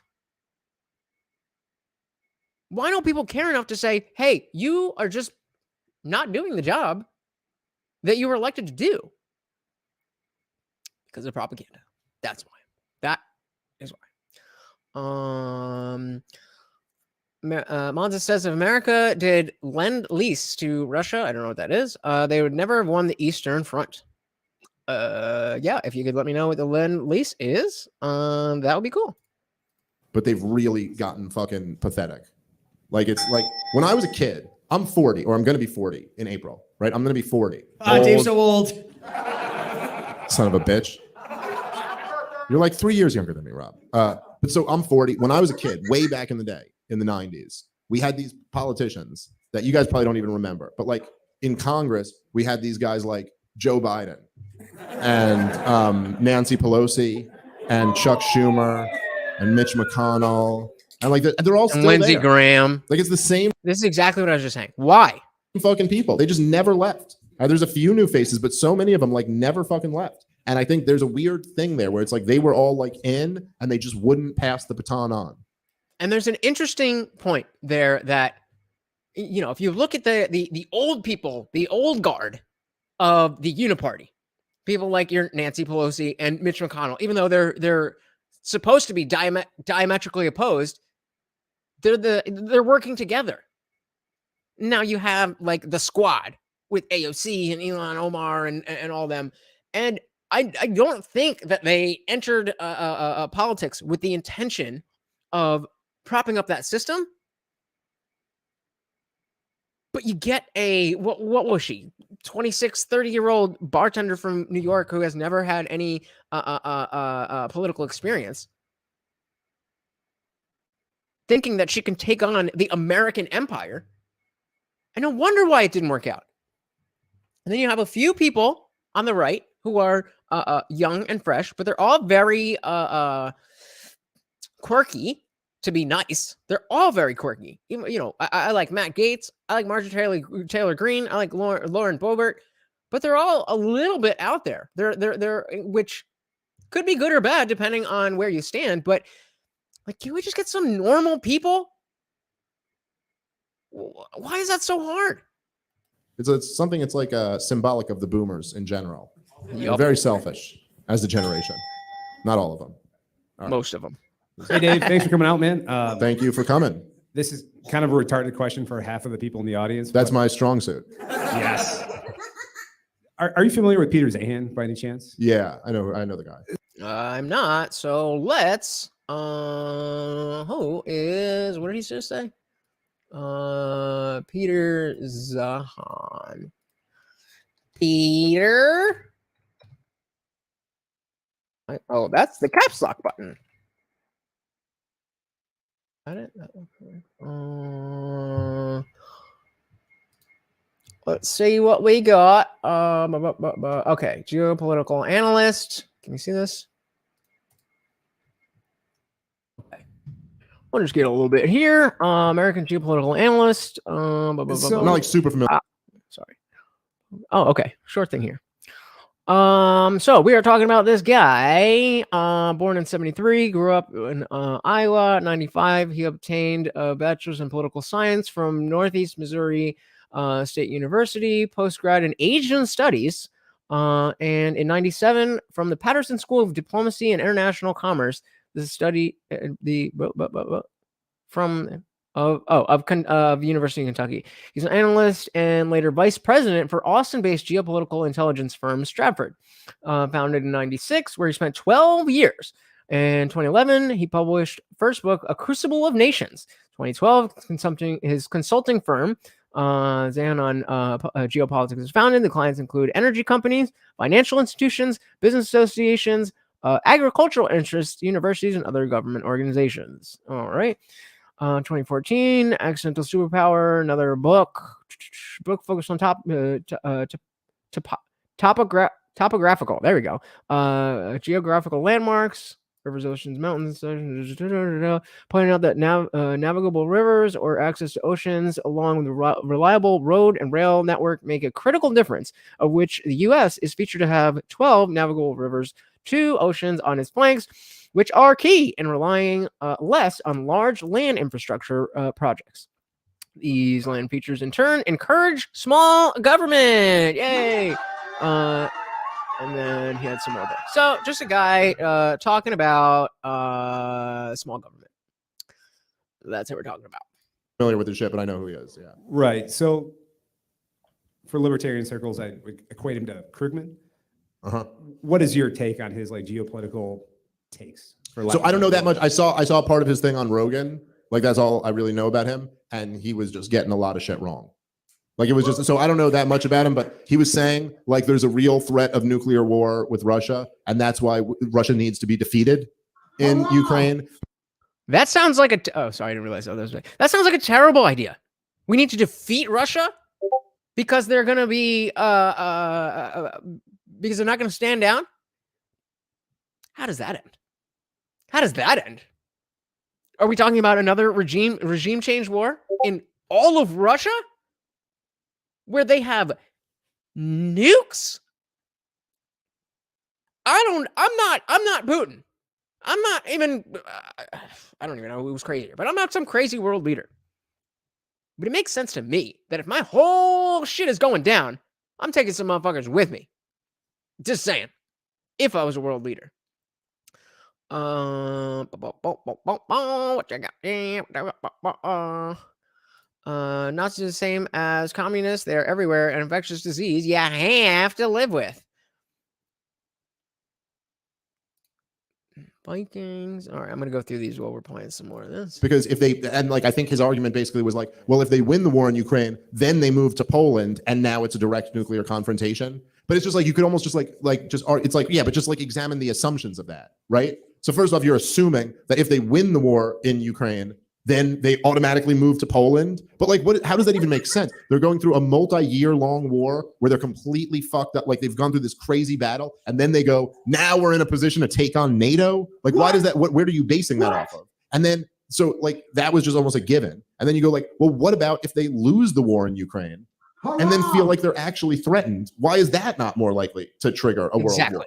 Like or trigger a nuclear war. So it's just like the idea that Vladimir Putin would ever launch nuclear weapons from a position of strength seems insane. The same way we would never launch nuclear weapons. Look, America has been, since the 90s, when Charles Krauthammer declared it the unipolar moment, we're the most powerful country in the world, right? We do whatever the fuck we want. We're like, no one could dream, no country in the history of the world could ever dream as being as powerful as America! Fuck yeah! America's been for the last 30 years. We don't like Saddam Hussein, boom, he's gone. We don't like Gaddafi, he's gone. We don't like any fucking government, we fucking overthrow them. Whatever we want, we do. How come we've never dropped a nuke in all that time? Because we didn't need to. So the idea that defeating Russia is better than just backing out and letting them take Ukraine and disbanding NATO altogether so that we don't have to worry about people who don't necessarily agree with the ideological positions of our country, which a lot of us don't even agree with. We don't have to fight on their behalf. Because what? You don't risk fucking blowing up the whole game when you're winning. You'd only risk it when you're losing. And that's the only play you have. It's like a fuck you. If I'm going out, everyone's going out with me. So I thought I literally said exactly that. And I did listen to this, but I was driving and I was at 2.4 speed, so I don't remember word for word. That's exactly why I like this dude. But his whole take on that was really, really stupid. The idea that Putin's going to start winning and then drop a nuke. No, the fear is that he's going to start losing and think he's going to die, and then he doesn't give a fuck about what happens anyway. So I just thought that's all I remember of hearing of him on Rogan, and I thought it was real, real dumb. And I texted Rogan the next day, and I was like, this guy's real, real dumb. So Holly says our justice so originally said our justice system is broken down in 3 parts, and it's complex. It's even complicated to Americans because you have to deal with local laws, county laws, state laws, federal laws, and court interpretations of those laws. Yeah, that's a whole. I mean, that seems like a whole other discussion. But you're absolutely right. You're absolutely right. And if you've never been on the wrong side of the legal of the justice system, it is that bad. I mean, did you guys see the video of the frozen dude? Give me a yes or no if you know what I'm talking about, because obviously you guys are not super into this, so we could find some other stuff. But if you haven't seen the frozen dude, holy crap!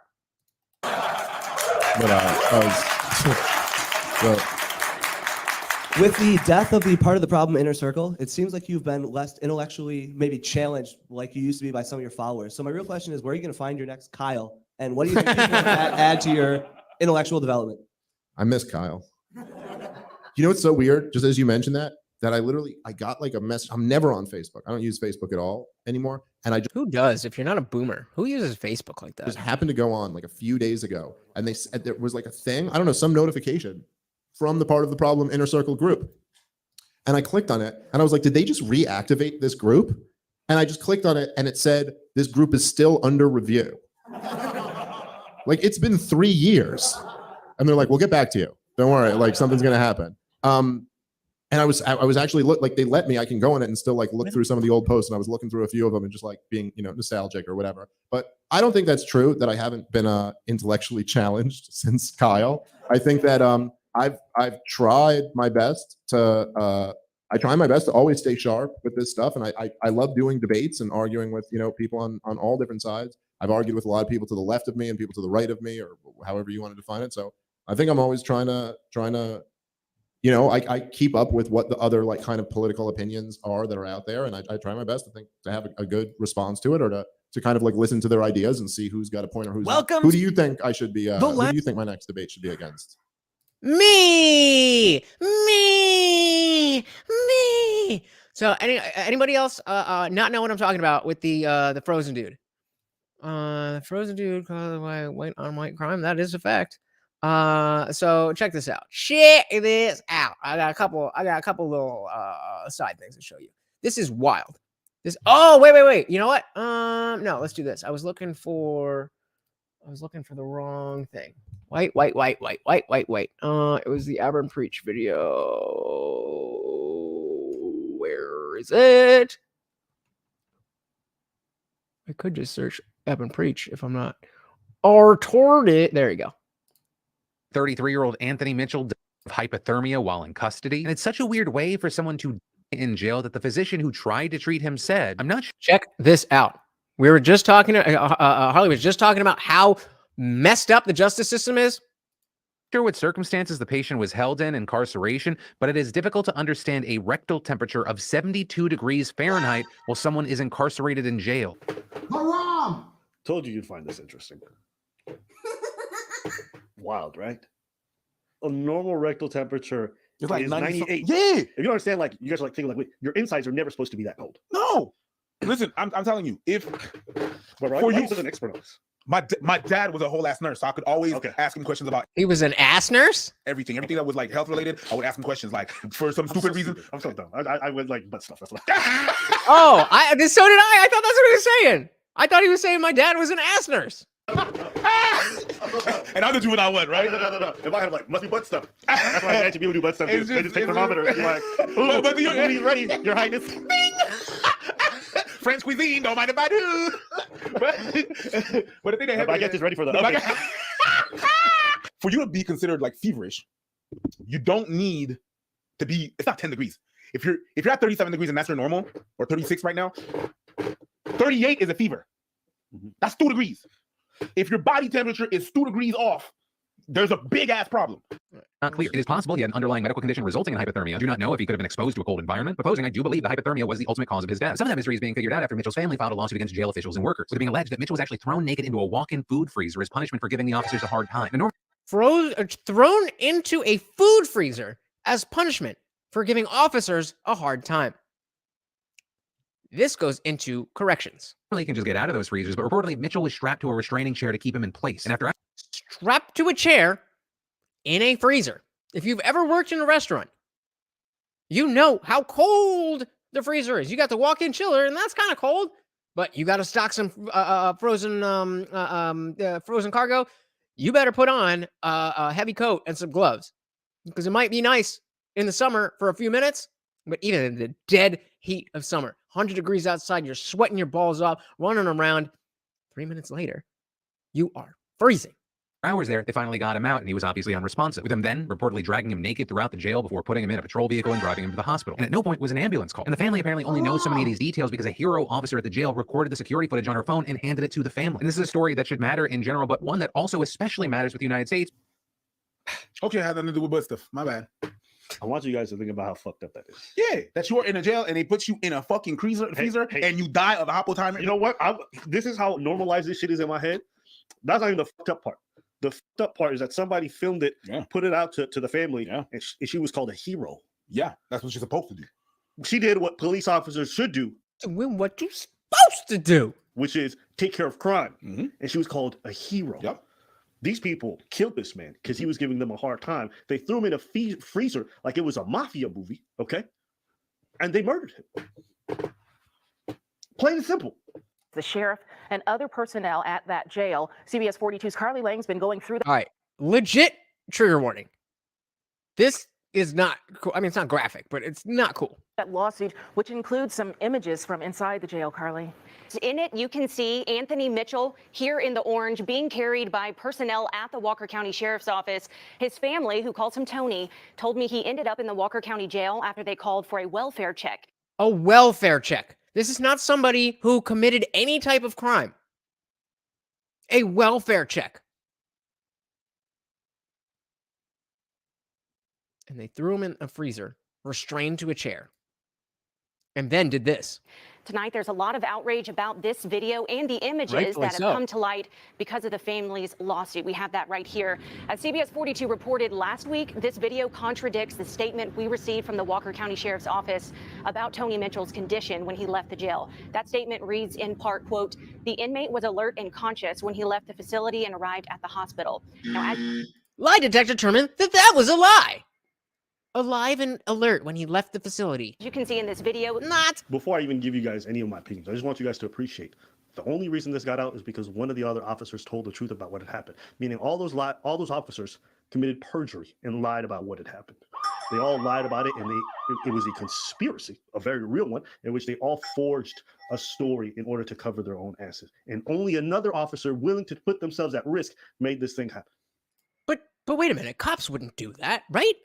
Cops wouldn't do that. Imagine all the times where this doesn't happen. If these guys threw this guy in for just being a disobedient person, they threw him in the freezer just for being disobedient. Imagine what else these guys have done. Because you know it ain't their first time.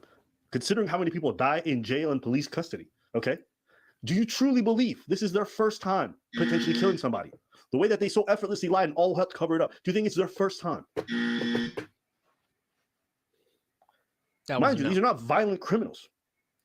He's not even a criminal. It was a welfare check to make sure you're okay. Hey, we haven't heard from you. We're not sure what's going on. We just want to make sure you're okay. And okay, then, you know, you're having an outburst or whatever, and we need to take you in and get you some psychological help. But in the meantime, the only resources we have is to put you in the jail. If he dies, he dies. When you're put in jail, this is not prison. This is jail. This is sometimes where you get held when you don't have bond to even go to court. This is sometimes where you go when you have a DUI. This is sometimes where you go when you're under suspicion of certain things. This is a jail, not prison. You know when they say, this is a sickness of the highest order. If you have nothing to be afraid, just don't resist and go with the officer. This is what happens at that place. So, I mean, I still think that's good advice. You know, we just saw with Tyree Nichols. I mean, that was, you know, a very unique scenario. But resisting is I think in that situation, it could have theoretically been justified. Because if he knew, like, they were not trying to just arrest him and take him in for whatever, they were trying to get back at him. But in general, I do still think it is best for you to have, know a lawyer. You don't have to keep him on retainer. Know somebody who knows somebody. Go to jail. And then sue the shit out of the county or the whatever, whatever jurisdiction. Appreciate the fact that this is a story, but it's actually an indication of a larger issue. What's the bigger issue? That cops are human? Yeah, they are. They are human. Yep, very much human. As much as there are people in business places that have power trips, they have power trip. They actually have powers. Shit, they got guns. Yeah. That's why we need guns. The truth is done. Yep. More and more things like that are coming out. Anthony Tony Mitchell appears limp and unconscious, claims not limp, frozen solid. Frozen solid. I mean, that's hyperbolic. Made in this lawsuit give a closer look at what his family believes happened to him during his 2 weeks in the Walker County Jail. That's where he had been in custody since his arrest on January 12th. According to court documents, Mitchell froze to death. The lawsuit states he arrived at the hospital with a body temperature of 72 degrees. And this lawsuit claims Mitchell was likely placed in a restraint chair in the jail kitchen's walk-in freezer or similar environment and left there for hours. This lawsuit also details graphic and disturbing details about Tony's last days of life, claiming he was tased, neglected, put in a freezer, and left for dead as officers and staff ignored his medical needs. This isn't even a fucking criminal, guys. This is just a person who needed help. Now, screenshots from jail surveillance video show Mitchell on the floor, naked in what appears to be an office. That suit claims Mitchell was left for 5 hours as numerous corrections officers and medical Prepare for this. staff, quote, wandered over to his open cell door to spectate And be by his condition, entertained end quote. Now, by it his also praises the bravery of a corrections officer who has since been fired for taking the video and sharing it. Hold on. Do you see what the fuck I was telling you? Disgusting. When I told you the reason why she was called a hero? This might be one of the most disgusting things I've seen cops do. But do you know? And this is, he's saying that, as a black man, after we just heard about Tyree Nichols, which was probably the worst thing that we'd ever seen cops do since Rodney King. You understand now? They spectated while this man was freezing. Yeah, but like he was a piece of steak that they pulled out of the freezer and watched thaw. That's horrible. Harley says, Alabama has been having serious justice system issues for the past few years now, especially after the lockdown. It amazes me the federal government hasn't gotten involved yet. It amazes you? I mean, certainly it is frustrating that they didn't and haven't and won't. But amazing? I don't find that amazing at all. I find that exactly what we should expect from our federal government. It wasn't until Trump went to Ohio, and then you had like the Benny Johnson, some guy on Twitter, just handing out like $10,000 to 10 families because nobody's doing anything. It's sad, it's frustrating, but it's certainly, in my opinion, is not amazing. Disgusting. Now, do you understand why I said she was a hero? Because she lost her job. And I want y'all to appreciate this is a wrongful death lawsuit, meaning there may not even be charges pressed against any of these fucking despicable people. No. And the person that actually said something lost their job. Did you hear that shit? Bruh. Now you understand why I say that shit. So the person that actually did the right thing, that actually went there, sacrificed a whole lot. And that's we don't even know if her life is going to be in jeopardy. These people are not going to do something to her whenever she's going to be outside or whatever, whatnot. You know that thin blue line. You better not cross that thin blue line. What is gangs moving gangs? You know what I mean? So and that person lost their job. Why did they lose their job? Why? Because they didn't go through protocol and they didn't go through the supervisor to give. Well, you know, this is a problem. This is happening. No, you went the other route. You're going to lose your job. But they're probably not even going to be charged, bro. Hey, listen. So nope. Listen, nobody's going to be charged with she's anything. a hero. Anytime y'all here to protect and serve, you ask yourself who. What? I've been saying that. And don't get me wrong, there's people in these positions who want to do the right thing. But I mean, that's basically the point. One other little aside, and then we can we can go over to Discord. I guess you guys aren't really loving the lighthearted stuff, so we'll get a little dark and dirty, and then we'll get over there. So this is what I was talking about before. White woman kisses black man's boot in disgusting racist display. To the modern era, the degeneracy and the decay of Western civilization is happening right before your eyes. In the previous segment, I talked about a mural targeting children that was defaced. They said it was a pride mural, but it was a man in bondage gear. And now we have this video from our friends over at Clown World, at @clownworld_. Definitely go follow Clown World. It's worth it. And this Twitter account because they highlight things like this. That's right. You're looking at a white woman kissing the feet of a black man. And these men all cheer for it and say, that's right, get in here. And then another guy kisses their feet. I don't know where this video is from. But and I think it's been around before. But let's play the video from the beginning, and you can hear and you can see exactly what is happening in this country. Or actually, I don't know if this is the United States. I think it's the United States. Here it is, right here. There you go. Mr. White Man, get these white women and get these white people a hand, man. Keep on coming. Keep on coming. Keep on coming, Mr. White Man. Keep on going. Keep on going, man. Most high in Christ, man. You understand? Look at that right there. Kiss the boot, lady. Kiss the boot, guy. This is what they're doing. They're kissing the boot. There it is. She's kissing the boot. What is this? Is this just man? Most high in Christ, man. You understand? Now they showing what it means to really salute a prophet and a priest of the Lord. Right. Keep going. The party out. Show y'all. Come on, folks, get your boot kissed, man. Wait, what are we doing? What is happening? What is the goal of this? I'm so confused as to why you would want to be on either side of this. I don't get it. Let's just watch the rest of that. And then Get properly saluted, man. Get properly saluted. Everybody come get properly saluted, man. This is a white couple right here that's proving that they are sorry for what their forefathers have done. Hey, we got 2B in the building. Hey, that's what we get here. We were actually watching a podcast, but people didn't really like it. So we got into some darker stuff. But welcome to the party. Welcome. And they're sorry for what their forefathers did. I mean, what? So we have here a bunch of black people in some type of town square encouraging people, white people, to kiss their boots and be sorry for what their forefathers did. They didn't do it. Their forefathers didn't do it to these people. But, okay. What about you or anybody else? It's funny. This is the state of modern race politics. Equality? No. Kiss the boot. There will always be revenge. There will always be people who have grievances against each other.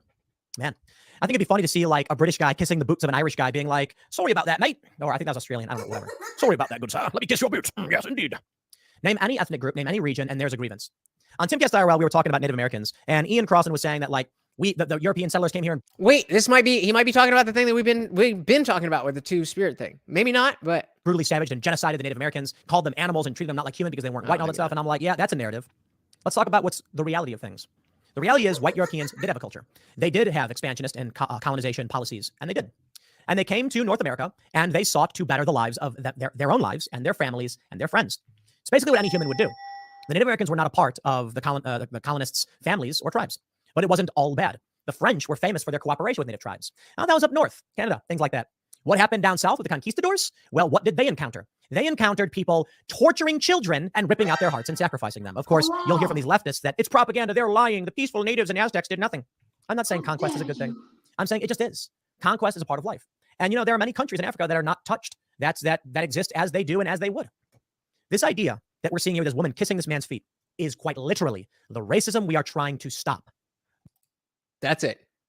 This is the racism we are trying to stop. You are propagating the exact thing that you are against. It is supremacy. It is not equality. Everything's backwards, guys. So here's okay. Would you rather? I need you on this poll. Would you rather finish my podcast, head to Discord? Please let me know. Until I get an answer, we will just go back to what we were doing. Who should Dave Smith be next to? You can shout it out if the mic's not still in front I of you. don't have a good answer to that. Jordan Peterson? What would That would be great. Dave Smith and Jordan Peterson in a debate. That would be awesome. I debate him over? Lobsters. Because lobsters, why would I clean my room when I could have lobsters clean my room for me? I debate him on Israel or fucking Iran or any of that shit anytime. Absolutely. I like Jordan Peterson. I'm a fan. I thought his last, what's so annoying is that his last Rogan appearance I thought was fucking great. And then the next day he's like, fucking, we should pressure our government to overthrow Iran. And you're like, well. There is no third option. Jess, what do you mean? We're either doing this or we're going to Discord. What do you want to go out to do a whole another 3 hours? Well, there goes that. Not that we won't spend 3 hours in Discord, but I'd like to see the and again we were at 50-50 door debate with the topic being, is government or capitalism the problem? I'll tell you. Is government or capitalism the problem? I'll tell you it's government, but I'm very interested to hear this. Here's the thing, right? And I'll preface this by saying I have nothing but love and respect for Jimmy Dore. I think he's just great. But I don't know if you saw so I did a panel with him recently on that dude Craig, the guy Pasta, his show. And we basically agreed for the first half of it about all the stuff we agree on. And then when we started arguing markets versus socialism, it's just come on. He's not really I don't know. He's not really trying to debate these things. You kind of make your point and then he's kind of well, that's a good point. It's just, so I'm I don't know. I think Jimmy Dore is so awesome. And I think it's so cool that he's one of the best fucking anti-war voices in the country. I'm just not that interested in debating him. I just want to fucking agree with that guy on the shit he's awesome on. And he's been on such a tear lately. It's just so great. This is again another reason why I like this guy. He's not looking to score points. He's looking to help. He's looking to find the right answers as to how do we fix the country. He's just doing a fucking phenomenal job. So more power to him, I don't really, when we're on the verge of nuclear war, I'm much more concerned with that than I am with healthcare, even though fucking government healthcare sucks. Speaking of that, how about that Seymour Hersh story about the United States being involved in blowing up the Nord Stream pipeline? Do you believe it? Was that an economic Pearl Harbor against our ally? And if so, is Congress a cuck? Is Germany a cuck? Find out on this week's edition of. Fucking Rob just nailed your voice so good that it was setting up that. America responsible for blowing up the Nord Stream pipeline. I mean, who could have thought that maybe? Yeah, I think probably that's right. And I think Seymour Hersh is a solid fucking journalist. I don't think he would just be making up those sources. I think that's right. I think, I'm not gonna say Germany is like a cuck. Well, I don't fucking know, dude. You could probably like, I guess if you really want to head to Discord, make your case in the chat and get somebody who hasn't hit the poll to hit the poll. Dude puts a fucking machine gun to your head and says, "Do what I fucking tell you." Are you a cuck for doing it? Yeah. Okay, then if that's the case, then they're a cuck. But I think it's basically like, what the fuck are you gonna do? It's like some real gangster shit. That's what it is. It's real gangster shit. And so imagine from Germany's perspective, where like Germany has been talking for years about doing this fucking pipeline, and they build these two big pipelines with Russia, and they make this big partnership. Now that took balls for Germany to do, right? Because like imagine you're in the EU, you're in NATO, and you go, we're gonna make a like groundbreaking partnership with Russia. That's gonna piss everyone off. But they did it anyway, because they thought it'd be good for money, good for their people, whatever. And then this war starts, and America's like, you better pick fucking sides. And they're like, okay, we'll shut off the pipeline for now. And then America's worried that they're gonna turn it back on. So they blow that shit up. And then they go, so whose side you on now? Hey, we got Darshan McAway in the building. What is good? What is good? Welcome to the party, brother. Welcome. Awesome YouTuber. Just got your stream about that dude who snapped earlier today. Very, very, very cool. Of course. I have the poll up of whether people want to continue watching this. I was trying something a little different. This is a live podcast that we're watching, that we're reacting to. And it's still, it's not right down the line of what we normally do, but I figure, Fridays we'll try something different. And I guess people didn't really like it, but now I have the poll up. Would you rather finish the podcast or go to Discord? And we're split 50-50. So I don't know, but welcome to the party. And then you're in a position where you're like, well, you can't just go, I'm with Russia. We're going to turn back on the pipeline. Because your pipeline's at the bottom of the fucking ocean. So they go, yeah, I guess we're with you. So, okay, whatever you want to call that, fine. But I don't really, was it Pearl Harbor? No, not exactly. Was it an act of like industrial terrorism, environmental terrorism? Yeah, like all of those things. If it is what it looks like, overwhelmingly is likely that it was the U.S. or U.S. allies who blew it up. I think as Jews, we know better than to call Germany a bunch of cucks. You should say, let's not taunt them, like... Haram! Hi, Dave.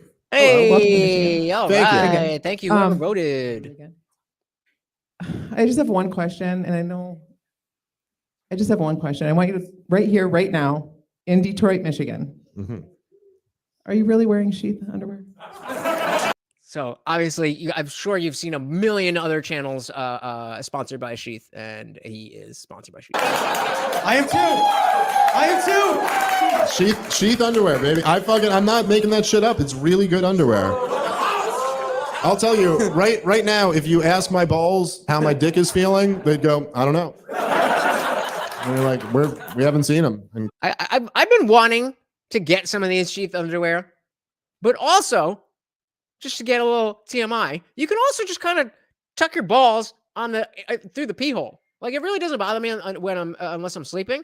Just tuck your balls through the pee hole, and then you're good. Quite a while. Sheath boys for life. All right. I have so many questions coming to my mind right now, but first of all, that's what she said. Check out Robbie's porch tour. It was a great time. Check out Dave on the road too. He's great. He's awesome. Yeah, we're doing that right now. I'm having a fun time. It's awesome. Anyways, first question, or only question really, is what's the difference between a politician, a businessman, and a criminal? Ooh, I like this one. I remember this one. What is the difference between a politician, a businessman, and a criminal? What is the difference between a politician, a businessman, and a criminal? Okay, so the difference between a businessman and a politician and a criminal. The businessman has to provide something of value for in order to make money. The criminal just takes that shit, and the politician takes that shit and convinces you that they provided something of value. That's essentially the difference. This is why I love this. Oh shit! This is why I love this dude. He just, I mean, I don't know if that's something that's a common question. I don't know if that's like he just pulled that off the top of his head, and that's spot on. All right. Thank you, boys, for popping my comedy show cherry today. I appreciate Oh, it. awesome! Very cool. Were you at the stand-up show as well? Yeah. All right. I saw Awesome. you Very earlier good. today. Anyways, I have a question for both of you, but most pertaining to you, Dave. And it goes, so in the inevitability that you become president of the United States of America, commander in chief, mind you, what is your stance on the current status of the military, and what do you think its role should be in the future? Ooh, the United States military. So again, this is coming from the libertarian perspective that, and he's an anarcho-capitalist, meaning anarchy, meaning no leaders, and capitalism to create this structure, and that people can,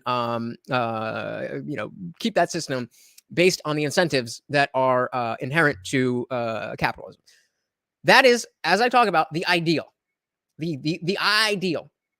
And so there's an understanding that that world probably cannot exist. But that does not mean that we shouldn't try to get as close to the ideal as possible. That is, that's, I don't see any other way to look at the world and have any idea of what direction you want to move it in if you don't have a goal in mind, whether or not you ever feel like you can get there. Freedom says the criminal at least cares about giving you a nice product so you won't snitch. I think like what Ron Paul used to say basically is what it should be right now. Bring all the troops home from everywhere in the world. I'd be fine.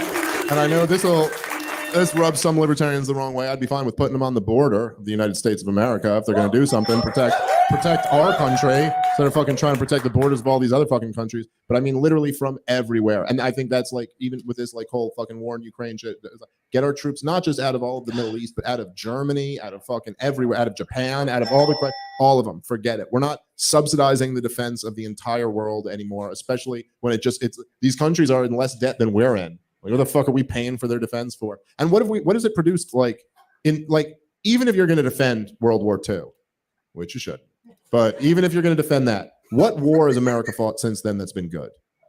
I mean,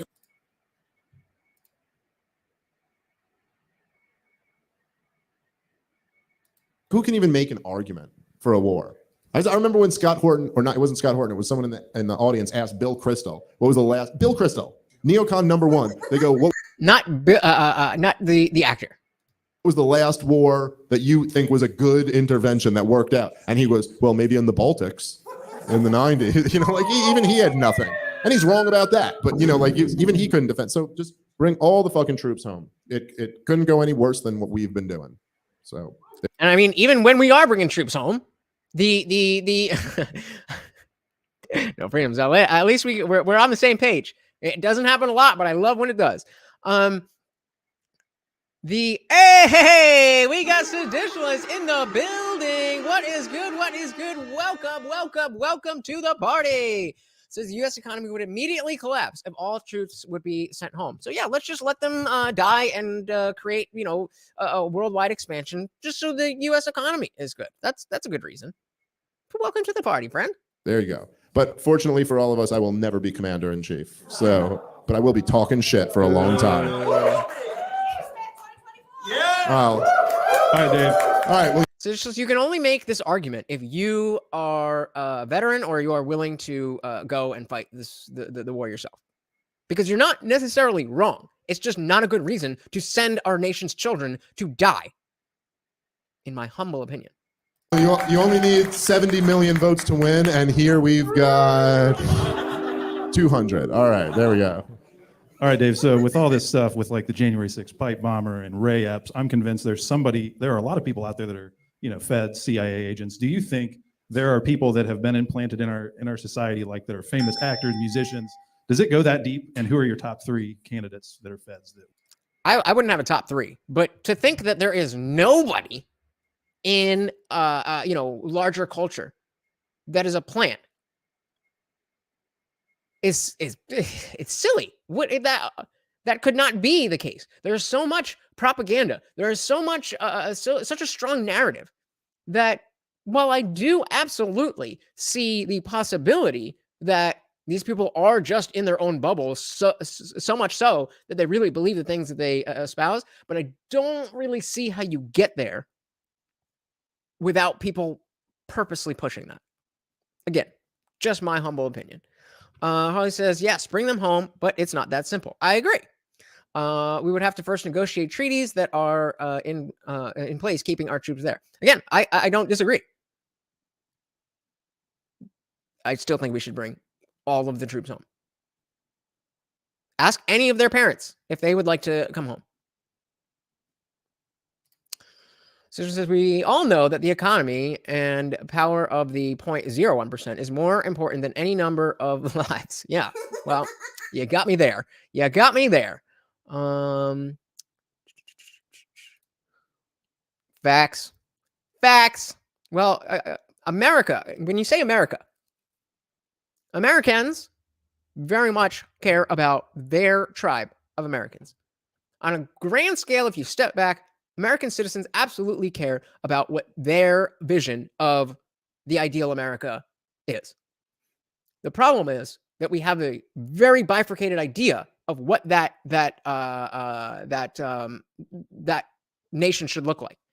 And so, yes, we are very much at odds on these cultural issues. But nobody's saying nobody's saying we should have like a communist dictator, but I'm wrong there. So no, but in terms of the government, the people in charge, they certainly do not care about the citizens. That is very obvious. Again, Biden didn't go to Ohio. He just didn't go. He took $500 million, went to Ukraine, and gave them walking around money.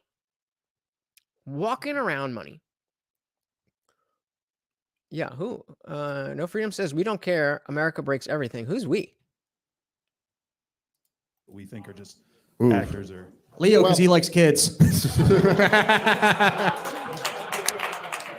You know, I like, okay, Oh, so if you Leo. ask me as a broad question, are there people implanted in all of those areas? I'd say for sure, yes.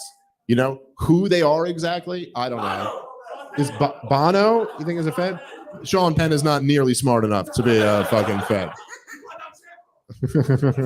I forgot about that. Yeah, I'd say within, but you know, like a lot of people, like when you say, are they a Fed? That's a very different thing than being like, would the Feds want to promote that person or that type of shit? You know, so there's like a distinction there to be made within like the media.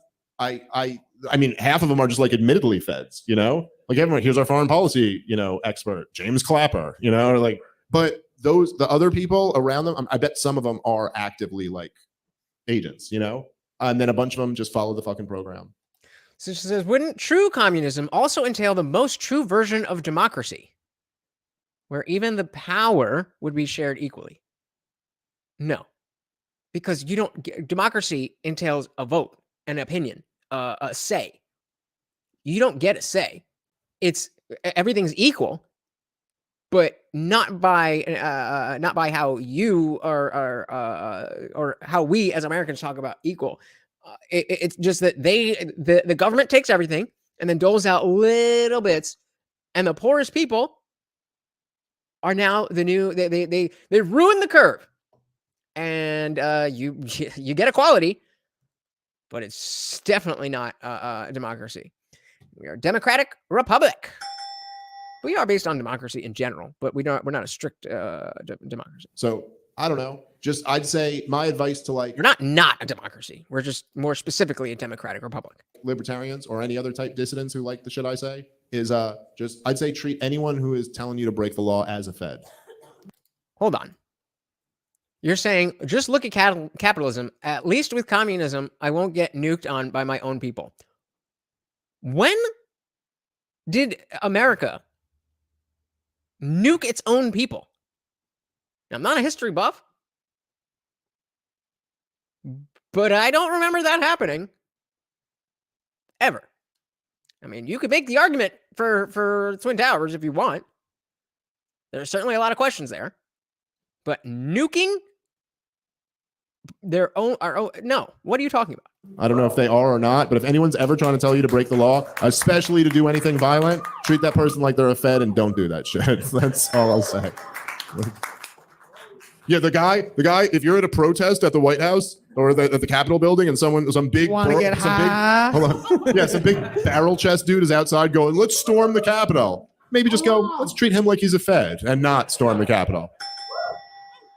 Hey, what role did weed play in your life, and what did you notice about quitting it when you did decide to quit, and what motivating factors, other than your family, because you're a great dad, played into your decision to quit? Well, thank you. If you didn't hear that, he was talking about weed, smoking weed. I appreciate you saying I'm a great dad. Although, to be fair, you don't really know. I just act like a great dad. You don't know what I do behind closed doors. No, I am a pretty great dad. So that's an interesting question. I mean, I started smoking weed, like a lot of weed. I said, shit, me too. When I was like 14. Oh, no, I was like 20. And I smoked pretty much the whole time until my wife got pregnant. Then my daughter's 4, so 5 years ago is when I stopped. So that was a long stretch of time. And if you ask me like what role weed played, like what it did for me, I think there's positive things that it did. I mean, I was I had a lot of fucked up shit going on in my life when I was a teenager. And I think weed made all of that a little bit easier. Cope. No, that is not the same thing. It's horrible. And the government definitely messed up and are continuing to mess up with Ohio. But that's not the same thing as nuking your own people. And I think that there is something to the idea that it like expands your mind or something like that. And I think there are things that there's something about like smoking weed will make you look at things in a completely different way, you know? And so I think that probably helped me become like the libertarian ANCAP that I am, and helped me, like, it's much easier to go like, okay, let's zoom out and look at this whole like government thing from a different perspective. And so there was something about that. I think it helped me in a lot of ways like that. I also think there's probably a lot of other ways that it hurt. And bro, that's not an argument as to it being nuked.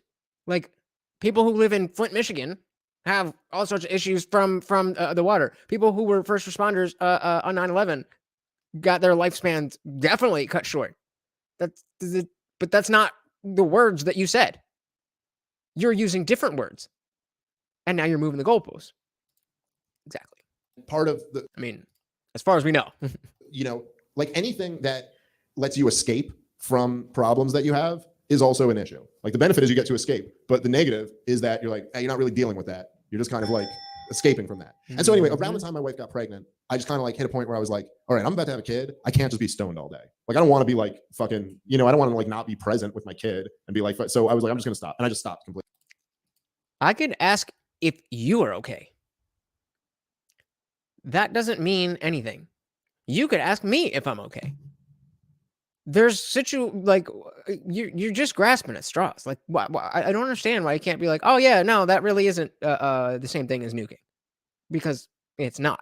Completely. And I noticed immediately after I stopped that I had much better like clarity of thought, my like memory improvement, and overall just I don't know. I was much happier in life once I stopped. And I think that there's a lot of for like a lot of young people who smoke way too much weed, I think know that they probably shouldn't smoke as much. And you're just probably better off cutting back on it. I'm not trying to demonize it or anything. Like I know lots of people who smoke weed and fucking are very productive and great people and shit. But for me, it was definitely better to stop. I'd recommend most people, like if you're smoking a ton of weed, maybe just experiment with like taking a month off. See how you feel. And so I don't know. I've never been able to take a tolerance break.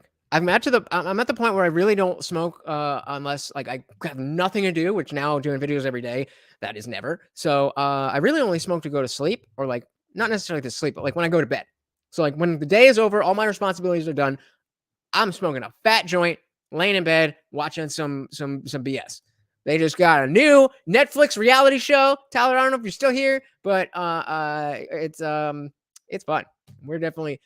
I'm actually thinking of doing a second channel where I either a second channel, or if you guys specifically would be into it, and I'm just playing with the idea, of reacting to these Netflix reality shows because I didn't realize how popular they were. And they're just kind of like a guilty pleasure that, you know, like turn your brain off because I'm watching this type of stuff at 2x speed all day. And then I'm in the car listening at 2.4. And so sometimes I just like, you know, something to turn my brain off. And they're addicting. And I got a lot to say. I feel like that would be fun. Would you guys watch that? If I was like Love is Blind or Too Hot to Handle, if I did a reaction, would you care about that? Just curious. Satan, I love you. I love you. Been clean for 15 months. Hey, congratulations. Congratulations, traditionalists. Good job. That is not easy to do. I cannot remember actually the last time I did a hard drug. I can't even remember. Probably somewhere within 3 to 5 years, but I still, do the kratom. I still smoke. I still drink, but I don't really get mucked up like I used to anymore. I think it's something you just kind of grow out of. And, I'm sure that I would go exactly the way of Dave if I were in the situation where I was with my wife and she got pregnant. We'd be like, all right, this is probably a good time to stop, considering I've never been able to take a tolerance break.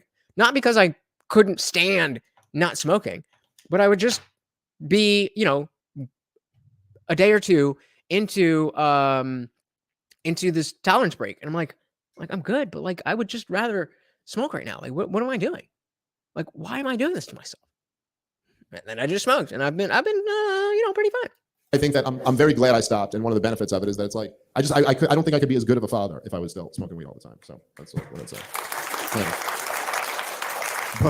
But I'd be a better husband. Let me tell you that. I don't even know what that means. Thank you, Ollie. All right, hey Dave.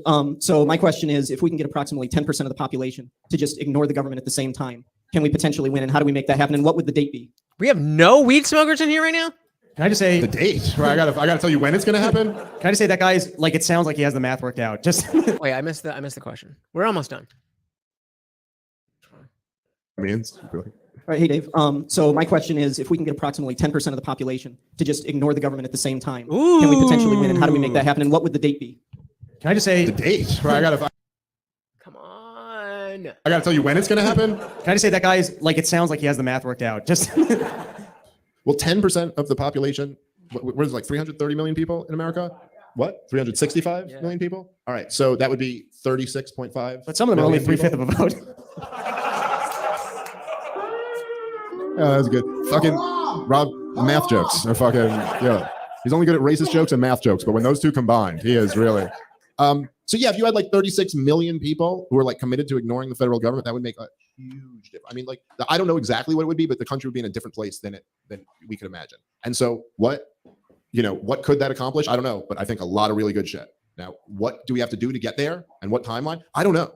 I think that there's this whole like kind of alternative platform now to talk about these ideas, which is like what we're doing, what big podcasts are doing, and whatever. My thing is just like, I'm going to try to get on the biggest platforms that I can get on and try to put our ideas at the forefront of those and present them in the best and most compelling way that the people who are these big influencers and these people with the big platforms go, that's a real interesting idea to, consider. That should be every single one of our goals. That should be every single one of our goals. There is so much BS out there that we should be able to want to, keep that all straight in our minds, figure out what we think, and then present that to other people. If we can't do that, then there is no hope for anything. Sean's heading out. Thank you so much for coming through.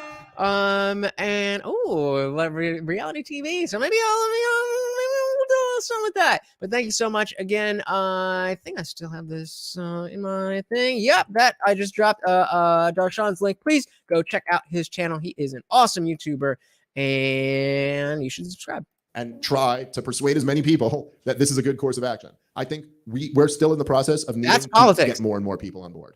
But if we start ever approaching those numbers, I think at that point, it's not about, you don't need to like win an election or take over a government. You just need to have enough people who are willing to go like, yeah, we're not doing this anymore. Exactly. Like, we're just not. I mean, even the way they said like, you know, just in comparison, like the numbers you're talking about, you're talking about 10%. And what do we say that would be? That would be 30 million or something, right? 36 million. So, you know, they made that big Thank you, brother. Have a good one. thing about how they hired 30,000 new IRS agents. Or was it 80,000? Sorry, I'm not good with numbers, but so 80,000 new IRS agents. Abolish the IRS. Okay, that's 80,000. We're talking about 36 million. Are those 80,000 going to take down 36 million people? You know what I'm saying? It's like once you get numbers like that, then all of a sudden, no matter what numbers they have, they just pale in comparison. Like, and this is where this goes exactly to the ANCAP mentality. Is that if we can get these ideas in front of the people, the small amount of people who will actually be able to take the information in, understand it, and be activated to do something, then we can change things. But there's such a stronghold on the way things are that like it has to be a grassroots movement because the establishment is the establishment. It's already taken over by the people who want to take it over. We are not them. So we have to use our collective power. Call me a goddamn communist. We have to use our collective power to spread the ideas that we want spread. That's how we got here, is people not doing that. the government is this like tiny little fraction of people who are ruling over this mass of people. So the more you can wake people up, the more like you have options of how to peacefully resist what they're doing. Tom Woods only has like 10, 15 good years left. So I don't know about Tom's lifetime, but hopefully I would love for him to see it. What's up, brother? So I want to thank you for taking that conversation with Curtis Yarvin, if you could call it that on Malice. I mean, he talked the whole time. But Yeah. how do we engage with these new authoritarian right people? Because they do seem to be growing in popularity. I mean, I don't know how much they're growing in popularity. You know, like Curtis Yarvin's been like he's been a popular guy for a while. I think his, I don't think I did a great job in that, but he's an interesting guy. I think some of those like dissonant right winger types are interesting. I ultimately think that we're right and they're wrong, Yep. And I think that the all of these kind of like ideas that they come up with are essentially, I think all of their criticisms of libertarianism basically apply to their views as well, and that our like solutions are preferable to theirs. But I completely agree with that. There's so much that the Republican Party just will not do, cannot do, and they have no interest in doing. Even though we kind of, the libertarians and the Republicans have a lot of overlap. It's not the same thing. And so he was even saying within the Libertarian Party, there's people who it's like, well, you call yourself a libertarian, fine, you take that label. I don't care about the label. I care about these values. If you hold these values and you want to push this forward, then you're on my team and we can work together. That's it.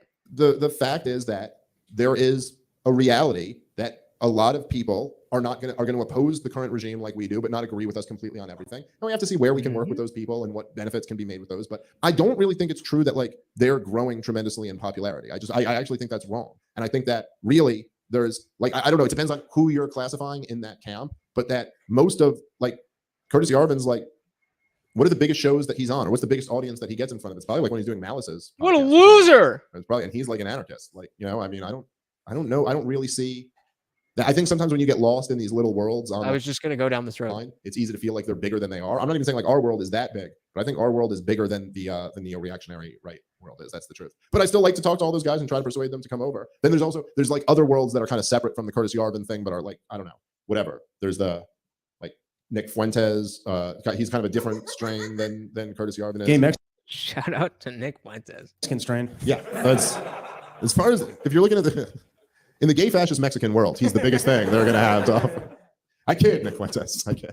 But I'm interested in talking to all those guys. I ultimately think like they have some flawed ideas, but there's something there, and they certainly are opponents of the current regime. And at least they're not like they're not bitches, which I do appreciate about them. Like even when they say things that I think are wrong or I disagree with, like at least there's like some fucking courage to what they're saying, and I have respect for that.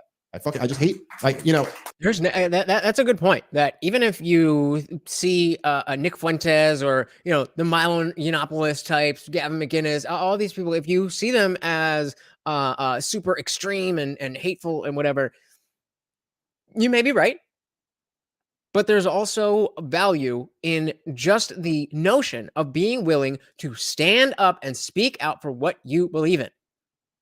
Even if those ideas, come on, even if those ideas are horrible, that's a separate conversation. Now that's the second layer of the conversation. But are you willing to stand up for anything? Because if not, you will fall for anything.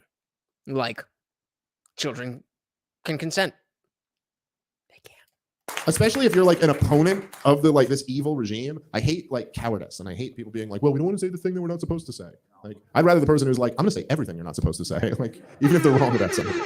All right, what do we got? Rob, we can do one, maybe two more questions. Okay.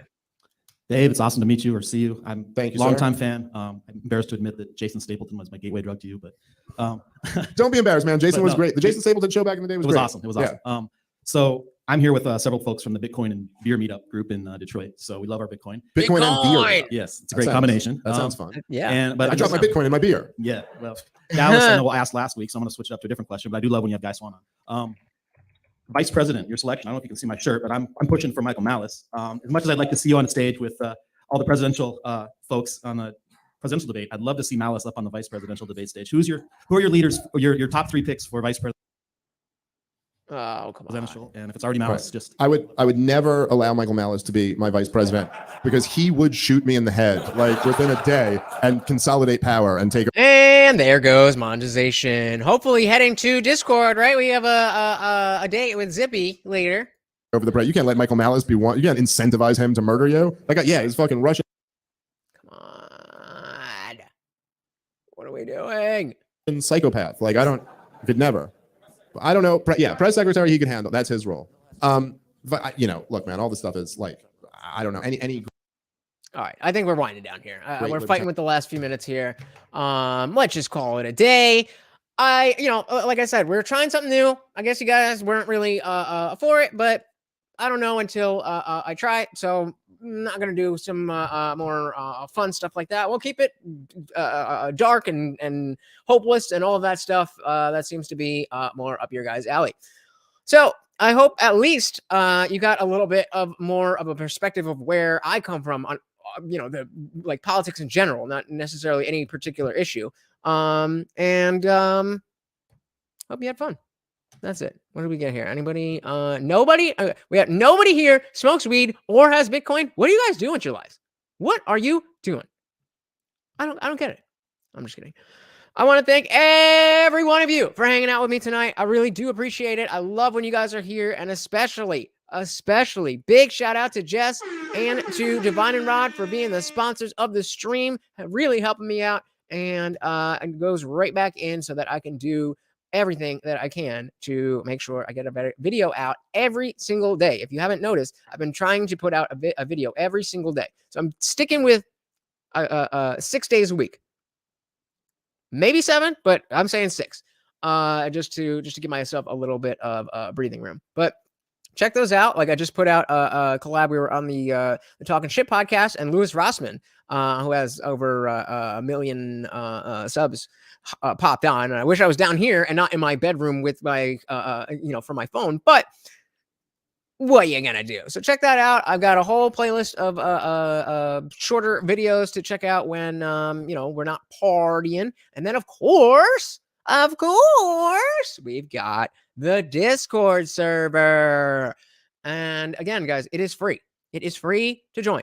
It is just like a private little it's a new app, but there's not a whole bunch of stuff you need to do. It's literally just like a group chat, but with extra features and more stuff that we can do.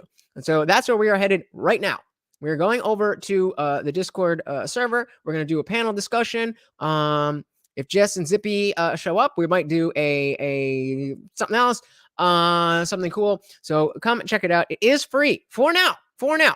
Like I said, since day one, I have a number in my head of how many members. We hit that number of members. Everybody in the Discord is going to be grandfathered in. You're good. Everybody else is going to have to pay money to be with us, and they're going to want to. So thank you so much, guys. I really hope, even if this wasn't your favorite episode, that you enjoyed what we were doing here. And that's all I could do. All I could do is my best, and I appreciate you guys so much. So until next time, I've been your host, Lutch, aka the Indian Jesus, here to resurrect the second coming of common sense. Until next time, guys, I am out of here. Peace.